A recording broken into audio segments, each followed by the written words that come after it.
देश दुनिया च वसते पंजाबियों ਨੂੰ जी आया। मैं हरजिंदर सिंह रंधावा, तुसीं देख रहे हो पंजाब टैलीविजन और मेरे नाल ने सीनियर जर्नलिस्ट सरदार जगतार सिंह जी और सरदार हमीर सिंह जी। जी आया जी। थैंक यू जी। शुक्रिया जी।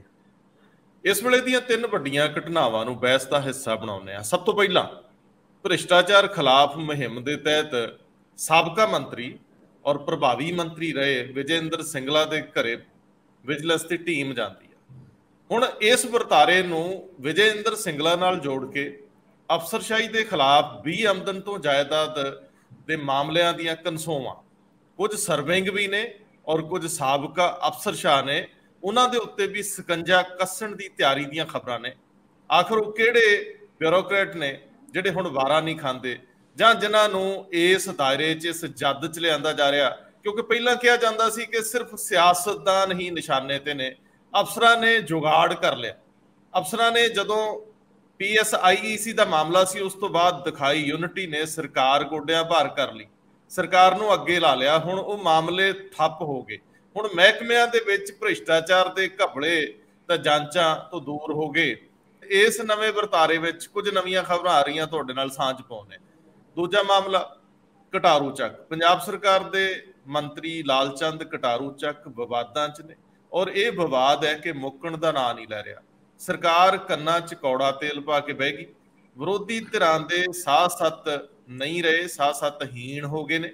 ਲੇਕਿਨ national commission for schedule caste and scheduled tribes ਉਹਦੇ ਵੱਲੋਂ ਇੱਕ ਤੀਜਾ ਨੋਟਿਸ ਸਰਕਾਰ ਨੂੰ ਜਾਰੀ ਕੀਤਾ ਕਿ 12 ਤਰੀਕ ਤੱਕ ਕਾਰਵਾਈ ਰਿਪੋਰਟ ਬਾਰੇ ਜਾਣਕਾਰੀ ਦਿਓ। ਉਹਦੇ ਵਿੱਚ ਕੁਝ ਹੋਰ ਦਿਲਚਸਪੀਆਂ ਨੇ। ਕੁਝ ਉਹਨਾਂ ਨੇ DGP ਤੋਂ, DIG ਤੋਂ, ਪ੍ਰਮੁੱਖ ਸਕੱਤਰ ਤੋਂ ਜਿਹੜੀਆਂ ਕੁਝ ਮੰਗਾਂ ਰੱਖੀਆਂ ਨੇ ਔਰ ਜਿਸ ਤਰੀਕੇ ਨਾਲ ਜਾਂਚ ਨੂੰ ਅੱਗੇ ਵਧਾਉਣ ਲਈ ਕਿਹਾ, ਉਹ ਤੁਹਾਡੇ ਨਾਲ ਸਾਂਝ ਪਾਉਂਦੇ ਆ ਕਿ ਇੱਕ ਹੋਰ ਮੰਤਰੀ ਬਲੀ ਚੜੂਗਾ ਕਿ ਇੱਕ ਹੋਰ ਮੰਤਰੀ ਨੂੰ ਅਸਤੀਫਾ ਦੇਣਾ ਪਊਗਾ। ਇਸ ਵੇਲੇ ਦਾ ਸਭ ਤੋਂ ਵੱਡਾ ਸਵਾਲ ਹੈ ਕਿ ਸਰਕਾਰ ਕਟਾਰੂ ਚੱਕ ਨੂੰ ਰੱਖ ਕੇ ਕੀ ਸੁਨੇਹਾ ਦੇਣਾ ਚਾਹੁੰਦੀ ਆ। ਇਹ ਪਬਲਿਕ ਪਰਸੈਪਸ਼ਨ ਬਣ ਰਹੀ ਹੈ ਕਿ ਆਖਰ ਸਰਕਾਰ ਸਾਬਤ ਕੀ ਕਰਨਾ ਚਾਹੁੰਦੀ ਆ।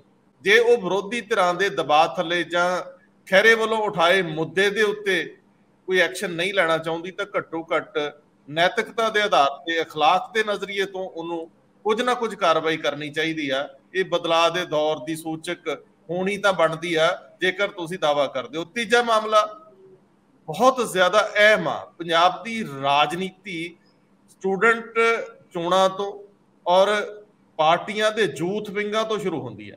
ਲੀਡਰਸ਼ਿਪ ਜਦੋਂ ਥੱਲਿਓਂ ਆਉਂਦੀ ਹੈ ਤੇ ਉਹਦਾ ਆਧਾਰ ਇੱਕੋ ਹੀ ਆ। ਭਾਵੇਂ ਆਲ ਇੰਡੀਆ ਸਿੱਖ ਸਟੂਡੈਂਟ ਫੈਡਰੇਸ਼ਨ ਦੀ ਕਿਸੇ ਵੇਲੇ ਗੱਲ ਚੱਲਦੀ ਹੋਵੇ, ਯੂਥ ਅਕਾਲੀ ਦਲ ਦੀ ਚੱਲਦੀ ਹੋਵੇ, ਕਾਂਗਰਸ ਦੇ ਵਿੱਚ ਵੀ ਯੂਥ ਵਿੰਗ ਉਹਨਾਂ ਦਾ ਕਾਫੀ ਅਹਿਮ ਰਿਹਾ। ਸੋ ਕਾਂਗਰਸ ਦੇ ਯੂਥ ਪ੍ਰਧਾਨ ਦੀ ਚੋਣ ਹੋਈ ਆ ਜਿਹਦੇ ਨਤੀਜੇ ਬਿਲਕੁਲ ਉਡੀਕੇ ਜਾ ਰਹੇ ਆ। ਇਸੇ ਦੌਰਾਨ ਇਸ ਚੋਣ ਦੇ ਵਿੱਚ ਤਰੀਕਾਕਾਰ, ਇਹਦੇ ਵਿੱਚ ਪੈਸੇ ਦੀਆਂ ਗੱਲਾਂ ਦੇ ਵਿੱਚ ਵੋਟਿੰਗ ਪ੍ਰਣਾਲੀ, ਇਹਦੇ ਵਿੱਚ ਵੋਟਿੰਗ ਤਰੀਕਾਕਾਰ, ਉਹ ਸਾਰਾ ਪ੍ਰਸ਼ਨਾਂ ਦੇ ਘੇਰੇ 'ਚ ਆ। ਸਰਦਾਰ ਹਮੀਰ ਸਿੰਘ ਨੇ ਇਹਦੇ ਤੇ ਦੀਰਘ ਸਟੱਡੀ ਕੀਤੀ ਆ। ਕੁਝ ਕੰਪਲੇਂਟਸ ਨੇ 2 ਜ਼ਿਲ੍ਹਿਆਂ ਨੂੰ ਜੇਕਰ ਤੁਸੀਂ ਨਮੂਨੇ ਵਜੋਂ, ਕੈਪਸੂਲ ਵਜੋਂ ਦੇਖੋਗੇ ਤਾਂ ਤੁਹਾਨੂੰ ਸਟੇਟ ਵਿੱਚ ਹੋਈ ਇਸ ਚੋਣ ਦੇ ਅੰਦਰ ਦੀਆਂ ਚੀਜ਼ਾਂ ਸਮਝਣ 'ਚ ਕਾਫੀ ਮਦਦ ਮਿਲੂਗੀ। ਮੈਂ ਲੰਬੀ ਗੱਲ ਕਰ ਰਿਹਾ। ਸਭ ਤੋਂ ਪਹਿਲਾਂ ਸਰਦਾਰ ਜਗਤਾਰ ਸਿੰਘ ਜੀ, ਅੱਜ ਦੇ ਦਿਨ ਦੇ ਵਿੱਚ ਬੈਠਿਆਂ ਅੱਜ ਤੋਂ 40 ਸਾਲ ਪਿੱਛੇ ਦੇਖਣਾ, ਮੈਂ ਸਵੇਰੇ ਵੀ ਗੱਲ ਕੀਤੀ ਸੀ, ਬੜਾ ਹੀ ਔਖਾ ਹੈ। ਕਿਉਂਕਿ ਤੁਹਾਡੇ ਲਈ ਇਹ ਬਿਲਕੁਲ ਔਖਾ ਨਹੀਂ। ਤੁਸੀਂ ਉਹ ਸਾਰੀਆਂ ਚੀਜ਼ਾਂ ਦੇ ਚਸ਼ਮਦੀਦ ਹੋ ਦੋਨੇ ਹੀ, ਔਰ ਤੁਸੀਂ ਉਹਨੂੰ ਰਿਪੋਰਟ ਕੀਤਾ ਹੈ, ਤੁਸੀਂ ਉਹਨੂੰ ਹੰਡਾਇਆ, ਤੁਸੀਂ ਦੇਖਿਆ। ਮੈਂ ਸਮਝਣਾ ਚਾਹੁੰਦਾ ਹਾਂ ਕਿ ਜਿੱਥੇ ਮੈਂ ਬੈਠਾ ਹਾਂ ਸ਼੍ਰੀ ਅੰਮ੍ਰਿਤਸਰ ਸਾਹਿਬ ਦੇ ਵਿੱਚ ਅੱਜ ਮੁਕੰਮਲ ਬੰਦ ਸੀ। ਇਹਦਾ ਮਤਲਬ ਹੈ ਲੋਕ ਸਾਈਕੀ, ਲੋਕ ਮਾਨਸਿਕਤਾ ਆਪ ਮੁਹਾਰੇ ਅਜੇ ਵੀ ਉਸ ਤਕਲੀਫ ਨੂੰ, ਉਸ ਦਰਦ ਨੂੰ ਜਿਉਂਦੀ ਆ, ਸਪੋਰਟ ਕਰਦੀ ਆ, ਸਹਿਯੋਗ ਕਰਦੀ ਆ। ਅੰਮ੍ਰਿਤਸਰ ਦਾ ਮੁਕੰਮਲ ਬੰਦ, ਹਾਲਾਂਕਿ ਇਹਦੇ 'ਚ ਕੋਈ ਬਹੁਤ ਵੱਡਾ ਮੁਜ਼ਾਹਰਾ ਨਹੀਂ ਸੀ, ਕੋਈ ਬੰਦ ਨਹੀਂ ਸੀ ਕਰਾਇਆ ਜਾ ਰਿਹਾ। ਲੋਕਾਂ ਨੇ ਸਹਿਯੋਗ ਕੀਤਾ ਹੈ। ਲੋਕਾਂ ਨੇ ਇੱਕ ਦੂਜੇ ਨਾਲ ਇਸ ਆਹਤ ਪਲਾਂ ਨੂੰ ਜੀਣ ਦਾ ਹੀ ਤਰੀਕਾ ਲੱਭਿਆ ਕਿ ਦੁਕਾਨਾਂ, ਕਾਰੋਬਾਰ ਸਭ ਬੰਦ ਰੱਖਿਆ ਗਿਆ। ਇਹਨੂੰ ਜ਼ੁਬਾਨ ਕਿਵੇਂ ਦਿਓਗੇ? ਇਹ ਕਾਲ ਪਿਛਲੇ ਕੁਝ ਸਾਲ ਤੋਂ ਲਗਾਤਾਰ ਦਲ ਖਾਲਸਾ ਵਾਲੇ ਦੇ ਰਹੇ। ਦਲ ਖਾਲਸਾ ਦਾ ਸਿਆਸੀ ਨਿਸ਼ਾਨਾ ਖਾਲਿਸਤਾਨ ਹੈ ਤੇ ਇਹਨੂੰ ਹਾਰਡਲਾਈਨ ਜਥੇਬੰਦੀ ਮੰਨਿਆ ਜਾਂਦਾ ਹੈ। ਪਹਿਲਾਂ ਰੈਡੀਕਲ ਜਥੇਬੰਦੀ ਸੀ। ਦੋਵਾਂ ਗੱਲਾਂ ਦੇ ਵਿੱਚ ਫਰਕ ਹੁੰਦਾ ਹੈ। ਤੇ ਹੁਣ ਅੰਮ੍ਰਿਤਸਰ ਦਾ ਇੱਕ ਬਹੁਤ ਇਹ ਪੋਜ਼ਿਟਿਵ ਸਾਈਨ ਹੈ ਕਿ ਹੌਲੀ ਹੌਲੀ ਲੋਕਾਂ ਨੂੰ ਸਮਝ ਆ ਗਈ ਕਿ ਇਹ ਜਿਹੜਾ ਦੁਖਾਂਤ ਹੈ ਇਕੱਲੇ ਸਿੱਖਾਂ ਦਾ ਨਹੀਂ, ਇਹ ਸਾਰੇ ਪੰਜਾਬ ਦਾ, ਤਾਂ ਇਹ ਸਾਰੀ ਭਾਰਤਤਾ ਦਾ ਇੱਕ ਲੈਵਲ ਤੇ ਆ ਕੇ ਦੁਖਾਂਤ ਹੈ। ਸੋ ਜੋ ਦਲ ਖਾਲਸਾ ਨੇ ਵੀ ਤੇ ਜਿਹੜਾ ਮੈਨੂੰ ਪਤਾ ਹੈ ਜਿੰਨਾ ਕਿ 2-3 ਸਾਲ ਲੋਕਾਂ ਦੇ ਲੱਗੇ ਹੱਥ ਜੋੜ ਕੇ ਲੋਕਾਂ ਨੂੰ ਪੋਸਟਰ ਵੜ ਕੇ ਪਹਿਲਾਂ ਕੰਪੇਨ ਕਰਦੇ ਰਹੇ ਕਿ ਭਾਈ ਸਾਡਾ ਸਾਥ ਦਿਓ। ਇਸ਼ੂਜ਼ ਮਾਨਵਤਾ ਦੇ ਹੈ, ਹਿਊਮਨ ਰਾਈਟਸ ਦੇ ਹੈ, ਬਾਕੀ ਸਾਰੀਆਂ ਗੱਲਾਂ ਬਾਅਦ ਦੇ ਵਿੱਚ ਹੈ। ਹੁਣ ਹੌਲੀ ਹੌਲੀ ਉਸ ਤੋਂ ਬਾਅਦ ਪਿਛਲੇ ਕੁਝ ਸਾਲੋਂ ਤੋਂ ਮੈਂ ਦੇਖ ਰਿਹਾ ਲਗਾਤਾਰ ਹੀ ਕਿ ਇੱਕ ਕਾਲ ਤੇ ਅੰਮ੍ਰਿਤਸਰ 6 ਜੂਨ ਨੂੰ ਬੰਦ ਹੁੰਦਾ ਹੈ। ਪਹਿਲਾਂ ਹਾਈਪ ਬੜੀ ਬਿਲਟ ਹੁੰਦੀ ਹੈ, ਸਰਕਾਰ ਕਰਦੀ ਹੈ ਕਿ ਇੰਨੀਆਂ ਕੰਪਨੀਆਂ ਪੈਰਾਮਿਲਟਰੀ ਫੋਰਸਿਸ ਜੀ ਇਹਨਾਂ ਆਹ ਲਾਤਾ ਜੀ। ਕਦੇ ਵੀ 6 ਜੂਨ ਨੂੰ ਅੰਮ੍ਰਿਤਸਰ ਦੇ ਵਿੱਚੋਂ ਕਦੇ ਕੋਈ ਅਣਸੁਖਾਵੀ ਘਟਨਾ ਵਾਪਰਨ ਦੀ ਕਦੇ ਕੋਈ ਖਬਰ ਨਹੀਂ ਆਈ। ਇੱਕ ਸਿਰਫ ਹਾਈਪ ਹੁੰਦੀ ਹੈ।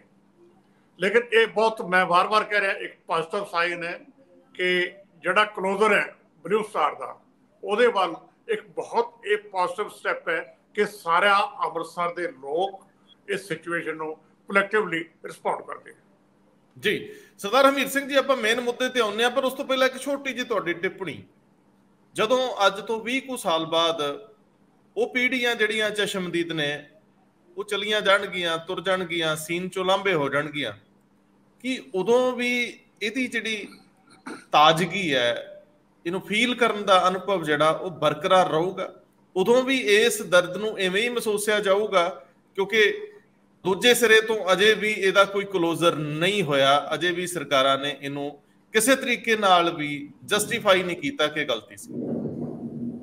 ਨਹੀਂ, ਉਹ ਰਹਿੰਦਾ ਹੀ ਹੈ। ਤੁਸੀਂ ਦੇਖੋ ਕਿ 47 ਦੀ ਪੀੜ ਅਜੇ ਤੱਕ ਵੀ ਲੋਕ ਬਾਰ-ਬਾਰ, ਅਜੇ ਤੱਕ ਲਿਟਰੇਚਰ ਵੀ ਲਿਖਿਆ ਜਾ ਰਿਹਾ ਹੈ, ਇੱਕ ਦੂਜੇ ਨੂੰ ਮਿਲਣ ਲਈ ਵੀ ਤਾਂਘ ਰਹੇ ਨੇ। ਹਾਲਾਂਕਿ ਤੀਜੀ, ਚੌਥੀ, ਪੰਜਵੀਂ ਪੀੜ੍ਹੀ ਤੱਕ ਵੀ ਆ ਗਈ। ਪੁਰਾਣੇ ਕੋਈ ਰਹਿ ਗਏ, ਜਿਹੜੇ ਥੋੜੇ ਬੰਦੇ ਰਹਿ ਗਏ, ਉਹ ਤਾਂ ਚਲੋ ਹੁੰਦਾ ਹੀ ਹੈ।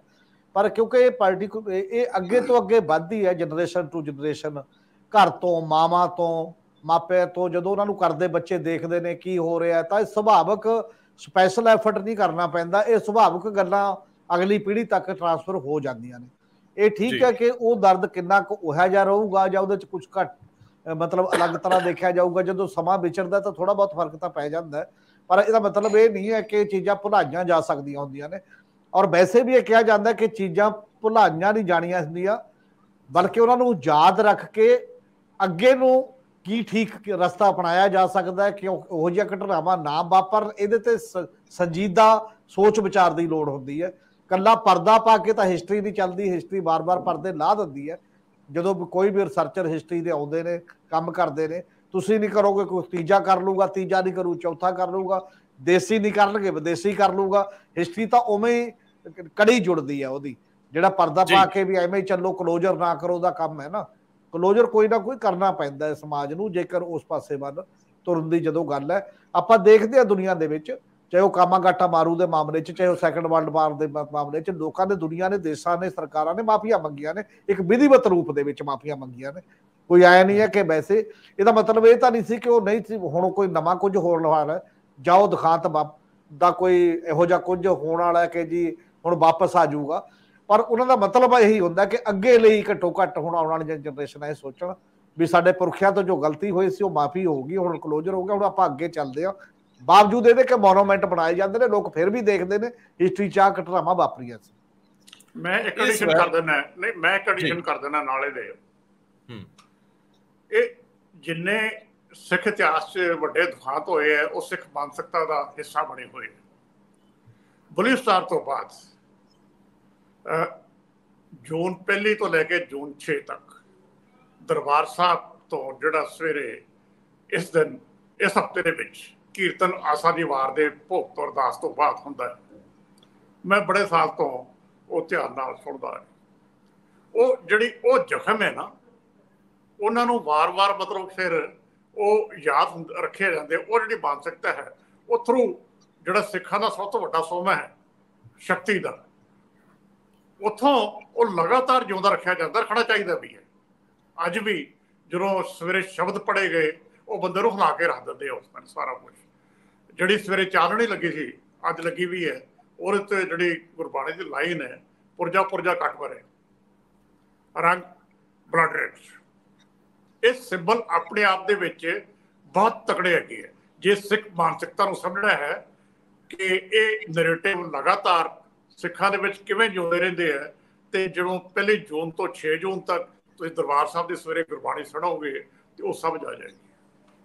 ਸਵਾਲ ਇਸ ਗੱਲ ਦਾ ਵੀ ਹੈ ਕਿ ਸਵੈ ਮੁਲਾਂਕਣ ਵੀ ਹੋਣ, ਅਸੀਂ ਕਿੱਥੇ ਗਲਤੀਆਂ ਕੀਤੀਆਂ ਇਹ ਵੀ ਹੋਣਾ ਚਾਹੀਦਾ। ਕੁਝ ਲੋਕਾਂ ਜਿਹੜੀ ਹੁਕੂਮਤ ਸੀ ਉਹਦਾ ਇਹ ਜ਼ੋਰ ਲੱਗਿਆ ਪਿਆ ਸੀ ਕਿ ਉਹਨੂੰ ਉਹੀ ਵਾਰਾ ਖਾਂਦਾ ਸੀਗਾ, ਹਾਲਾਤ ਉਹ ਘੁਮਾ ਕੇ ਖਿੱਚ ਕੇ ਉੱਥੇ ਲਿਆ ਰਹੇ ਸੀ, ਪਰ ਅਸੀਂ ਇਹ ਮਿਨੀਮਾਈਜ਼ ਕਿਵੇਂ ਕਰ ਸਕਦੇ ਸੀ ਇਹਦੇ ਉੱਤੇ ਵੀ ਸ਼ਾਇਦ ਵਰਕ ਨਹੀਂ ਕੀਤਾ ਗਿਆ, ਕੰਮ ਨਹੀਂ ਕੀਤਾ ਗਿਆ, ਔਰ ਉਸ ਤੋਂ ਬਾਅਦ ਵੀ ਮੁਲਾਂਕਣ ਨਹੀਂ ਹੋਇਆ। ਭਾਵੇਂ ਸਰਦਾਰ ਪ੍ਰਕਾਸ਼ ਸਿੰਘ ਬਾਦਲੇ ਦਾਅਵਾ ਕਰਕੇ ਆਏ ਸੀ ਕਿ ਅਸੀਂ ਟਰੁਥ ਫਾਈਂਡਿੰਗ ਕਮਿਸ਼ਨ ਦਾ ਜ਼ਿਕਰ ਸੀ, ਸੱਚ ਲੱਭਣ ਦੀ ਗੱਲ, ਉਹ ਸਾਰੀਆਂ ਚੀਜ਼ਾਂ ਪਿੱਛੇ ਧੱਕਦੀਆਂ ਗਈਆਂ। ਇਸੇ ਕਰਕੇ ਸ਼ਾਇਦ ਇਹਦੀ ਪੀੜ ਅਜੇ ਉਨੀ ਪ੍ਰਬਲ ਹੈ। ਜਿਹੜਾ ਕਲੋਜ਼ਰ ਤੁਸੀਂ ਕਹਿ ਰਹੇ ਹੋ ਵਾਕਈ ਉਹ ਕਲੋਜ਼ਰ ਉਵੇਂ ਨਹੀਂ ਹੋਇਆ। ਹਾਂ, ਵੱਖਰੀ ਗੱਲ ਹੈ ਰੋਸ ਦੇ ਵਿੱਚੋਂ, ਅਣਖ ਦੇ ਵਿੱਚੋਂ ਕਈ ਚੀਜ਼ਾਂ ਜਿਹੜੀਆਂ ਸਥਾਨ ਲੈਂਦੀਆਂ ਨੇ, ਪਰ ਸਵੈ ਮੁਲਾਂਕਣ ਦੀ ਵੀ ਲੋੜ ਆ ਕਿ ਇੱਥੇ ਵੀ ਉਹ ਕਤਲੇਆਮ, ਉਹ ਘਟਨਾਵਾਂ ਜਿਹੜੀਆਂ ਖਾਸ ਤੌਰ ਤੇ ਜੂਨ ਦੇ ਵਿੱਚ ਹੀ ਵਾਪਰਦੀਆਂ, ਕੁਝ ਕਤਲ ਐਸੇ ਨੇ ਜਿਨ੍ਹਾਂ ਨੇ ਪ੍ਰਵੋਕ ਵੀ ਕੀਤਾ ਪਰਿਸਥਿਤੀਆਂ ਨੂੰ, ਔਰ ਬਹਾਨੇ ਵੀ ਦਿੱਤੇ ਗਏ ਵੱਖ-ਵੱਖ ਮੌਕਿਆਂ ਤੇ। ਇਹਦੇ ਉੱਤੇ ਵੀ ਗੱਲ ਹੋਣੀ ਬਣਦੀ ਹੈ। ਖੈਰ, ਆਪਾਂ ਅੱਗੇ ਚੱਲਦੇ ਹਾਂ। ਸਰਦਾਰ ਹਮੀਰ ਸਿੰਘ ਜੀ, ਆਪਾਂ ਅੱਜ ਦੇ 3 ਮੁੱਦਿਆਂ ਨੂੰ ਐਡਰੈਸ ਕਰ ਰਹੇ ਹਾਂ। ਸਭ ਤੋਂ ਪਹਿਲਾਂ ਕਰਪਸ਼ਨ ਦੇ ਖਿਲਾਫ ਸਰਕਾਰਾਂ ਕੋਲ ਹਥਿਆਰ ਰਿਹਾ। ਕੈਪਟਨ ਅਮਰਿੰਦਰ ਸਿੰਘ ਨੇ ਬਾਦਲਾਂ ਨੂੰ ਅੰਦਰ ਦੇ ਕੇ, ਉਸ ਤੋਂ ਬਾਅਦ ਵੀ ਰਵੀ ਸਿੱਧੂ ਤੋਂ ਇਹ ਸ਼ੁਰੂ ਹੁੰਦਾ ਤੇ ਬਾਕੀ ਗੱਲਾਂ, ਲੇਕਿਨ ਕਦੇ ਇਹਨਾਂ ਦੇ ਉੱਤੇ ਲੌਜੀਕਲ ਐਂਡ ਤੱਕ ਕਦੇ ਚੀਜ਼ਾਂ ਪਹੁੰਚੀਆਂ ਨਹੀਂ। ਇਹ ਵੀ ਸਰਕਾਰ ਇਸ ਹੁੱਬ ਕੇ ਆਈ ਸੀ ਕਿ ਵੀ ਅਸੀਂ ਕਰਾਂਗੇ, ਬੜੇ ਬੰਦੇ ਫੜ ਲਏ, ਬੜਿਆਂ ਤੇ ਰੇਡਸ ਹੋ ਰਹੀਆਂ। ਵਿਜੇਂਦਰ ਸਿੰਗਲਾ ਨੂੰ ਬਹਾਨਾ ਬਣਾ ਕੇ ਜੇ ਅਸੀਂ ਇਸ ਵੇਲੇ ਗੱਲ ਕਰੀਏ, ਅੱਜ ਦੁਪਹਿਰ ਤੋਂ ਪਹਿਲਾਂ ਉਹਨਾਂ ਦੇ ਪਟਿਆਲੇ ਵਾਲੇ ਘਰ ਦੇ ਬਾਹਰ ਵਿਜੀਲੈਂਸ ਦੀਆਂ ਗੱਡੀਆਂ ਦਾ ਜਮਾਵੜਾ ਸੀਗਾ, ਅੰਦਰ ਜਾ ਰਹੇ ਸੀਗੇ ਵਿਜੀਲੈਂਸ ਦੇ ਅਧਿਕਾਰੀ। ਇਹ ਮਾਮਲਾ ਪਹਿਲਾਂ ਵੀ ਤੁਰਿਆ ਹੋਇਆ, ਆਮਦਨ ਤੋਂ ਬਾਅਦ ਜਾਇਦਾਦ, ਔਰ ਕਿੰਨਿਆਂ ਦੇ ਖਿਲਾਫ ਹੈ। ਹੁਣ ਜਦੋਂ ਇੱਕ ਖਬਰ ਮੈਂ ਦੇਖ ਰਿਹਾ ਸੀ, ਉਹ ਦਵਿੰਦਰਪਾਲ ਪੰਜਾਬੀ ਟ੍ਰਿਬਿਊਨ ਵਾਲਿਆਂ ਦੀ ਖਬਰ ਸੀਗੀ, ਜਿਹਦੇ ਵਿੱਚ ਉਹ ਕਹਿ ਰਹੇ ਕਿ ਕੁਝ ਅਫਸਰ ਰਡਾਰ ਤੇ ਨੇ। ਇਹਦਾ ਪਿੱਛਾ ਕਰਦਿਆਂ ਜਦੋਂ ਅਸੀਂ ਅੱਗੇ ਵੱਧ ਰਹੇ ਸੀ ਤੇ ਕੁਝ ਅਫਸਰ ਤਾਂ ਉਹੀ ਨੇ ਜਿਹੜੇ ਵੱਖ-ਵੱਖ ਮੌਕਿਆਂ ਦੇ ਉੱਤੇ ਕਈ ਸਕੈਂਡਲਸ ਦੇ ਵਿੱਚ ਇਹਨਾਂ ਦੇ ਨਾਂ ਆਉਂਦੇ, ਜਿਨ੍ਹਾਂ ਦੀ ਜਾਂਚ ਚੱਲ ਰਹੀ। ਹੁਣ ਉਹਨਾਂ ਦੀ ਜਾਇਦਾਦ ਘੋਖਣ ਵਾਲੇ ਪਾਸੇ ਤੁਰਿਆ ਜਾ ਰਿਹਾ, ਤੇ ਕੁਝ ਇੱਕ ਵਰਕਿੰਗ ਵੀ ਨੇ, ਕੁਝ ਇੱਕ ਕੰਮ ਦੇ ਵਿੱਚ ਨੇ, ਅਜੇ ਸਰਵਿੰਗ ਹੈਗੇ, ਉਹਨਾਂ ਦੇ ਖਿਲਾਫ ਵੀ ਸ਼ਿਕੰਜੇ ਕੱਸਣ ਦੀ ਗੱਲ ਹੋ ਰਹੀ ਹੈ। ਇਹ ਮਹਿਜ ਡਰ ਨੇ। ਇਹ ਇੱਕ ਸਰਕਾਰਾਂ ਕੋਲ ਖੌਫ ਦਾ ਤਰੀਕਾ ਵੀ ਹੁੰਦਾ, ਲੱਤ ਥੱਲਿਓ ਲੰਘਦੇ ਰਹੋ, ਅਦਰਵਾਈਜ਼ ਸਾਡੇ ਕੋਲ ਬਾਂਹ ਮਰੋੜਨ ਦੇ ਤਰੀਕੇ ਹੈਗੇ, ਜਾਂ ਇਹਨੂੰ ਅਸੀਂ ਸੁਸਾਇਟੀ ਕਲੀਨ ਕਰਨ ਦੇ ਨਜ਼ਰੀਏ ਤੋਂ ਕੰਪੇਨ ਦੇ ਰੂਪ ਚ ਵੀ ਦੇਖ ਲਈਏ। ਜੇ ਇਹਨੂੰ ਤੁਰੰਤ ਜੋੜਦੇ ਆ ਤਾਂ ਵਿਜੇਇੰਦਰ ਸਿੰਗਲਾ ਜਿਹੜੇ ਐਜੂਕੇਸ਼ਨ ਮਿਨਿਸਟਰ ਤੇ ਉਦੋਂ ਪਹਿਲਾਂ PWD ਮਿਨਿਸਟਰ ਵੀ ਹੁੰਦੇ ਸੀਗੇ, ਔਰ ਉਹਨਾਂ ਦੇ ਘਰ ਦੇ ਵਿੱਚ ਅੱਜ ਵਿਜੀਕਲ ਦੀ ਟੈਕਨੀਕਲ ਟੀਮ ਗਈ ਹੈ। ਮਤਲਬ ਇੱਕ ਹੁੰਦਾ ਕਿ ਵਿਜੀਲੈਂਸ ਬੁਲਾਉਂਦੀ ਹੈ, ਤੁਹਾਨੂੰ ਪੁੱਛਦੀ ਹੈ ਬਾਕੀ ਚੀਜ਼ਾਂ। ਟੈਕਨੀਕਲ ਟੀਮ ਦਾ ਸਿੱਧਾ ਹੀ ਮਤਲਬ ਇਹ ਹੈ ਕਿ ਉਹ ਤੁਹਾਡੇ ਫੀਤਾ ਲੈ ਕੇ ਗਈ ਹੈ, ਮਿਣਤੀ ਮੁੜਤੀ ਕਰਨ, ਕਿੰਨੇ ਕੋਠੀ ਬਣਾਈ, ਕਿੰਨੇ ਚੀਜ਼ ਜਾਇਦਾਦਾਂ ਬਣਾਈਆਂ, ਕਿੰਨੀਆਂ ਕੀ ਨੇ। ਔਰ ਇੱਕ ਗੱਲ ਇਹ ਨਜ਼ਰ ਆ ਰਹੀ ਹੈ ਹੁਣ ਵਿਜੀਲੈਂਸ ਦੇ ਕੋਲ ਵੀ, ਕਿਹਾ ਜਾ ਰਿਹਾ ਕਿ ਜਿਹੜੇ ਕਰਪਸ਼ਨ ਦੇ ਕੇਸ ਨੇ ਉਹਨਾਂ ਨੂੰ ਸਾਬਤ ਕਰਨਾ ਕਾਫੀ ਉਹਦੇ ਚ ਮਤਲਬ ਕਾਬਲੀਅਤ ਚਾਹੀਦੀ ਹੈ, ਕਾਫੀ ਜ਼ਿਆਦਾ ਜ਼ੋਰ ਲੱਗਦਾ, ਕਾਫੀ ਮੱਥਾ ਪੱਚੀ ਹੁੰਦੀ ਹੈ, ਤੇ ਪੂਰਾ ਇੱਕ ਟ੍ਰੇਨਿੰਗ ਦਾ ਇੱਕ ਸੈਟਅਪ ਵੀ ਹੈ ਕਿ ਕਿਵੇਂ ਸਾਬਤ ਕਰਨਾ ਕੋਰਟ ਦੇ ਵਿੱਚ ਜਾ ਕੇ। ਉਹ ਕਹਿੰਦੇ ਨੇ ਥੋੜਾ ਜਿਹਾ ਮੁਸ਼ਕਲ ਕੰਮ ਹੈ ਕੰਪੈਰੇਟਿਵ। ਜਿਹੜਾ ਤਾਂ ਰੰਗੇ ਹੱਥੀ ਫੜਿਆ ਗਿਆ, ਗਵਾਹ ਨੇ, ਬਾਕੀ ਨੇ, ਉਹ ਤਾਂ ਇੱਕ ਅਲੱਗ ਪਹਿਲੂ ਹੁੰਦਾ। ਜਦੋਂ ਸਮਾਂ ਲੰਘ ਕੇ ਕਰਪਸ਼ਨ ਦੀ ਤੁਸੀਂ ਗੱਲ ਕਰਦੇ ਹੋ ਤਾਂ ਉਦੋਂ ਗਵਾਹੀਆਂ ਤਲਾਸ਼ ਕਰਨੀਆਂ, ਬਾਕੀ ਦੇ ਮੁੱਦੇ, ਉਹ ਔਖਾ ਹੈ। ਤਾਂ ਇਹ ਕੰਮ ਜਿਹੜਾ ਹੈ ਸਾਧਨਾ ਤੋਂ ਜ਼ਿਆਦਾ ਜਾਇਦਾਦ ਦਾ, ਇਹ ਥੋੜਾ ਜਿਹਾ ਮੁਕਾਬਲਤਨ ਸੌਖਾ ਹੈ, ਤੇ ਇਹਦੇ ਚ ਸਜ਼ਾ ਨਾਰਮਲੀ ਹੋ ਜਾਂਦੀ ਹੈ ਜੇਕਰ ਇਹ ਚਲਾਨ ਚਲੂਣ ਪੇਸ ਉੱਥੇ ਤੱਕ ਚਲਾ ਜਾਏ। ਇਸ ਕਰਕੇ ਇਹ ਇੱਕ ਅਪਰੋਚ ਹੈ ਵਿਜੀਲੈਂਸ ਦੀ ਕਿ ਹੁਣ ਆਪਾਂ ਕੇਸ ਹੀ ਜਿਹੜੇ ਵੀ ਫੜੇ ਨੇ, ਜਿਹੋ ਜਿਹੇ ਵੀ, ਸਾਰਿਆਂ ਦੇ ਮਾਮਲੇ ਇਧਰ ਨੂੰ ਲੈ ਚੱਲੀਏ, ਸਾਧਨਾ ਤੋਂ ਜ਼ਿਆਦਾ।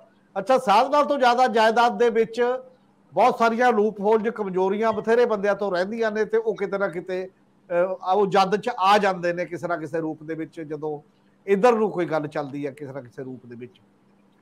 ਔਰ ਕੋਈ ਲੋਕ ਕਹਿੰਦੇ ਨੇ ਵੀ ਕਿ ਬਾਦਲਾਂ ਤੇ ਵੀ ਅਮਰਿੰਦਰ ਸਿੰਘ ਨੇ ਕੀਤਾ ਸੀ, ਬਿਲਕੁਲ ਕੀਤਾ ਸੀ। ਬਾਦਲਾਂ ਦਾ ਚਾਹੇ ਬਾਕੀ ਕੀਤਾ ਸੀ, ਪਰ ਜਿਹੜਾ 76 ਕਰੋੜ ਸੀ ਉਹਦੇ ਚ ਬਾਦਲ ਉਹ ਜੱਦ ਚ ਆ ਰਹੇ ਸੀਗੇ। ਉਹ ਤਾਂ ਆਈਓ ਤੋਂ ਲੈ ਕੇ ਟੋਟਲ ਗਵਾਹ ਮੁਕਰਾਏ ਗਏ ਨੇ, ਗਵਾਹੀ ਨਹੀਂ ਹੋਈ, ਆਈਓ ਵੀ ਗਵਾਹੀ ਮੁਕਰ ਗਿਆ, ਤੇ ਬਾਕੀ ਦੇ ਗਵਾਹ ਵੀ ਨਹੀਂ। ਸ਼ਾਇਦ ਉਹ ਕੇਸ ਕਿਤੇ ਤੱਕ ਚਲਾ ਜਾਣਾ ਸੀ, ਉਹ ਉੱਥੋਂ ਨਹੀਂ ਵਾਪਸ ਆਉਣਾ ਸੀਗਾ। ਉਹ ਤਾਂ ਹੋ ਗਿਆ ਕਿਉਂਕਿ ਸਰਕਾਰ ਬਦਲ ਗਈ। ਬਦਲੀ ਹੋਈ ਸਰਕਾਰ ਦੇ ਵਿੱਚ ਜਦੋਂ ਟੋਟਲ ਗਵਾਹੀਆਂ ਮੁਕਰਦੀਆਂ ਨੇ ਔਰ ਤੁਹਾਡੇ ਕੋਲ ਇੱਕ ਤਾਕਤ ਆਉਂਦੀ ਹੈ, ਫਿਰ ਤਾਂ ਜੋ ਮਰਜ਼ੀ ਕਰੋ, ਫਿਰ ਤਾਂ ਇੱਕ ਅਲੱਗ ਗੱਲ ਹੁੰਦੀ ਹੈ। ਔਰ ਨਹੀਂ ਤਾਂ ਜੇ ਉਹ ਅੰਜਾਮ ਤੱਕ ਜਾਂਦਾ, ਕਿਉਂਕਿ ਸਾਧਨਾ ਤੋਂ ਜਾ ਚਾਹੇ 2 ਕਰੋੜ ਦਾ ਕੱਢ ਦਿਓ, ਤੁਸੀਂ 1 ਕਰੋੜ ਦਾ ਕੱਢ ਦਿਓ, 50 ਲੱਖ ਦਾ ਜ਼ਰੂਰੀ ਤਾਂ ਨਹੀਂ, ਸੈਂਕੜੇ ਕਰੋੜਾਂ ਦਾ ਜਿਹੜਾ ਕੱਢਣਾ ਹੁੰਦਾ ਉਹ ਤਾਂ ਦਿਖਾਵਾ ਹੈ। 3500 ਕਰੋੜ ਦੀ ਜਾਇਦਾਦ, ਇੰਨੇ ਦੀ ਜਾਇਦਾਦ ਉਹ ਆਈ ਸੀ, ਠੀਕ ਹੈ, ਵਿਜੀਲੈਂਸ ਨੇ ਇੱਕ ਉਸ ਟਾਈਪ ਦਾ ਬਣਾਇਆ, ਤੇ ਬਾਅਦ ਚ ਚਲਾਨ 76 ਕਰੋੜ ਦਾ ਆਇਆ ਸੀਗਾ ਜਿਹੜਾ ਪੇਸ਼ ਕੀਤਾ, ਪਰ ਉਹਨੂੰ ਵੀ ਸਾਬਤ ਕਰਨਾ ਬੜਾ ਕਈ ਵਾਰ ਔਖਾ ਹੋ ਜਾਂਦਾ ਹੈ ਕਿ ਕਿੱਥੋਂ ਆਏ। ਕਿੱਥੋਂ ਆਏ, ਕਿਵੇਂ ਆਏ, ਕਿ ਕੀ ਤਰੀਕਾ ਜਿਹੜਾ ਉਹ ਹੋਇਆ। ਹੁਣ ਵੀ ਰੌਲਾ ਇਹ ਹੈ ਕਿ ਸਾਡੇ ਬਹੁਤ ਲਮਕ ਜਾਂਦਾ ਮਾਮਲਾ। ਜਦ ਨੂੰ ਇਹ ਜਾਂਚਾਂ ਹੋਣਗੀਆਂ, ਜਦ ਨੂੰ ਚਲਾਨ ਜਾਣਗੇ, ਜਦ ਨੂੰ ਕੋਰਟਾਂ ਦੇ ਵਿੱਚ ਉਹ ਹੋਏਗਾ ਮੁਕੱਦਮੇਬਾਜ਼ੀ ਦੇ ਵਿੱਚ, ਤਦ ਤੱਕ ਸਰਕਾਰਾਂ ਬਦਲਦੀਆਂ ਨੇ। ਔਰ ਉਹ ਸਰਕਾਰਾਂ ਬਦਲਦੀਆਂ ਨੇ, ਉਦੋਂ ਤੱਕ ਬਹੁਤ ਪਾਣੀ ਬਹਿ ਚੁੱਕਿਆ ਹੁੰਦਾ। ਗਵਾਹਾਂ ਦੇ ਵਿੱਚ ਵੀ ਰਿਸ਼ਤੇਦਾਰੀਆਂ ਦਾ ਮਾਮਲਾ, ਉੱਥੇ ਕਰਪਸ਼ਨ ਨੂੰ ਰੋਕਣ ਲਈ ਕਰਪਸ਼ਨ ਅੱਗੇ ਕਿ ਤੂੰ ਨਾ ਜਾ ਤੇ ਤੇਰਾ ਇਹ ਕਰਾਂਗੇ। ਕਈ ਵਾਰ ਨਵੀਆਂ ਨੌਕਰੀਆਂ ਦਾ ਮਾਮਲਾ, ਗਵਾਹ ਮੁਲਾਜ਼ਮ ਤੇ ਅਫਸਰ ਹੀ ਹੁੰਦੇ ਨੇ ਤੇ ਉਹਨਾਂ ਦੀਆਂ ਅਗਲੀਆਂ ਪੋਸਟਾਂ ਦਾ ਸਿਸਟਮ ਬਹੁਤ ਕੁਝ ਉਲਝਿਆ ਹੈ ਸਾਡੇ ਕੰਟਰੀ 'ਚ। ਕੋਈ ਗੱਲ ਇਹ ਨਹੀਂ ਹੈ।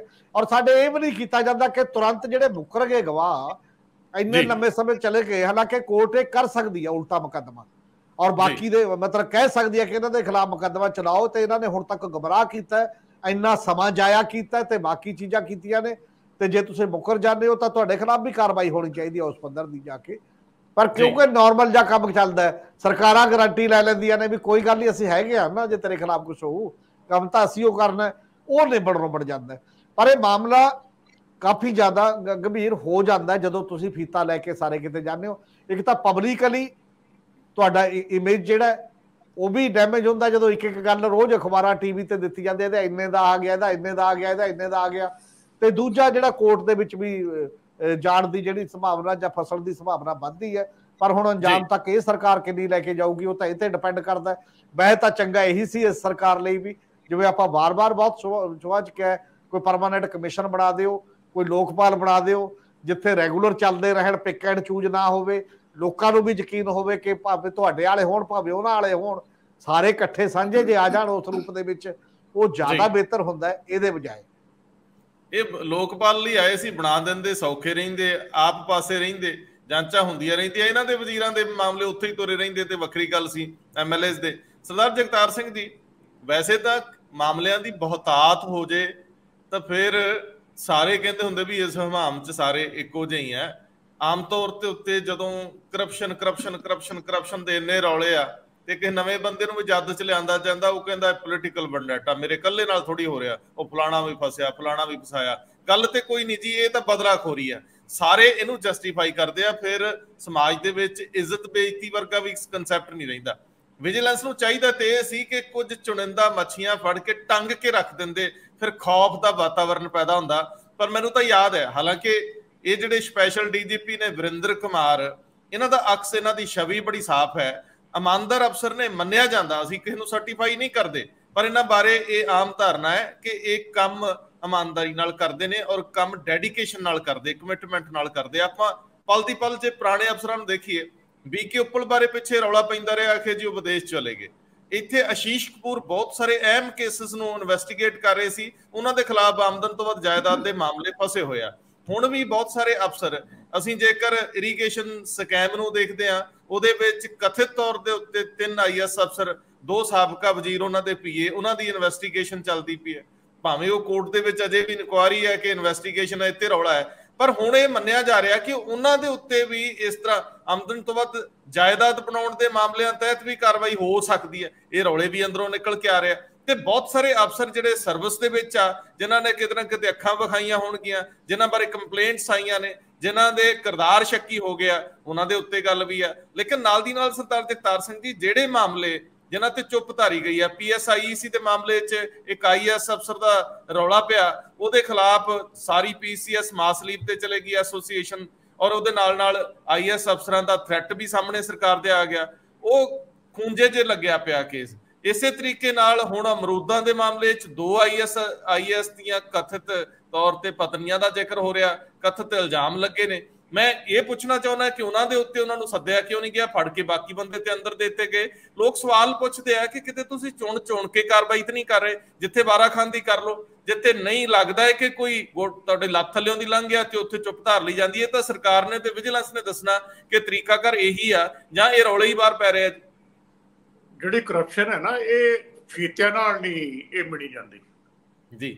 ਪੰਜਾਬ ਦੇ ਵਿੱਚ ਬਿਊਰੋਕ੍ਰੇਸੀ ਦੇ ਬਾਰੇ 2 ਸਾਲ ਪਹਿਲਾਂ ਇੱਕ ਸਰਵੇ ਆਇਆ ਸੀ ਕਿ ਪੰਜਾਬ ਦੀ ਬਿਊਰੋਕ੍ਰੇਸੀ ਸਭ ਤੋਂ ਕਰਪਟ ਹੈ। ਇੱਕ ਹੋਰ ਐਸਪੈਕਟ ਹੈ, ਜਦੋਂ ਪੰਜਾਬ ਤੋਂ ਬਾਹਰ, ਖਾਸ ਕਰਕੇ ਸਾਊਥ ਸੈਂਟਰਲ ਇੰਡੀਆ 'ਚ ਕਿਤੇ ਕੋਈ IAS ਅਫਸਰ ਫੜਿਆ ਜਾਂਦਾ ਹੈ, ਉਹਦੇ ਕੋਲ ਟਰੰਕਾਂ ਦੇ ਟਰੰਕ ਕਰੰਸੀ ਦੇ ਮਿਲਦੇ। ਸਾਡੇ ਕੇਸ ਦੇ ਵਿੱਚ ਸਿਰਫ ਇੱਕ ਰਵੀ ਸਿੱਧੂ ਸੀ ਜਿਹਦੇ ਜਦੋਂ ਬੈਂਕ ਦੇ ਲਾਕਰ ਖੋਲੇ ਗਏ ਵਿੱਚ ਨੋਟਾਂ ਦੀਆਂ ਗੱਠੀਆਂ ਡਿੱਗੀਆਂ। ਮੈਂ ਲੈਵਲ ਕਰਪਸ਼ਨ ਦਾ ਕੰਪੇਅਰ ਕਰ ਰਿਹਾ, ਉੱਥੇ ਕਰਪਸ਼ਨ ਬਹੁਤ ਵੱਡੀ ਹੁੰਦੀ ਹੈ, ਸਾਹਮਣੇ ਹੈ, ਨੋਟਾਂ ਦੇ ਢੇਰ ਲੱਗੇ ਪਏ ਹੁੰਦੇ ਆ, ਕਹਿਣ ਦੀ ਲੋੜ ਹੀ ਨਹੀਂ ਗਈ।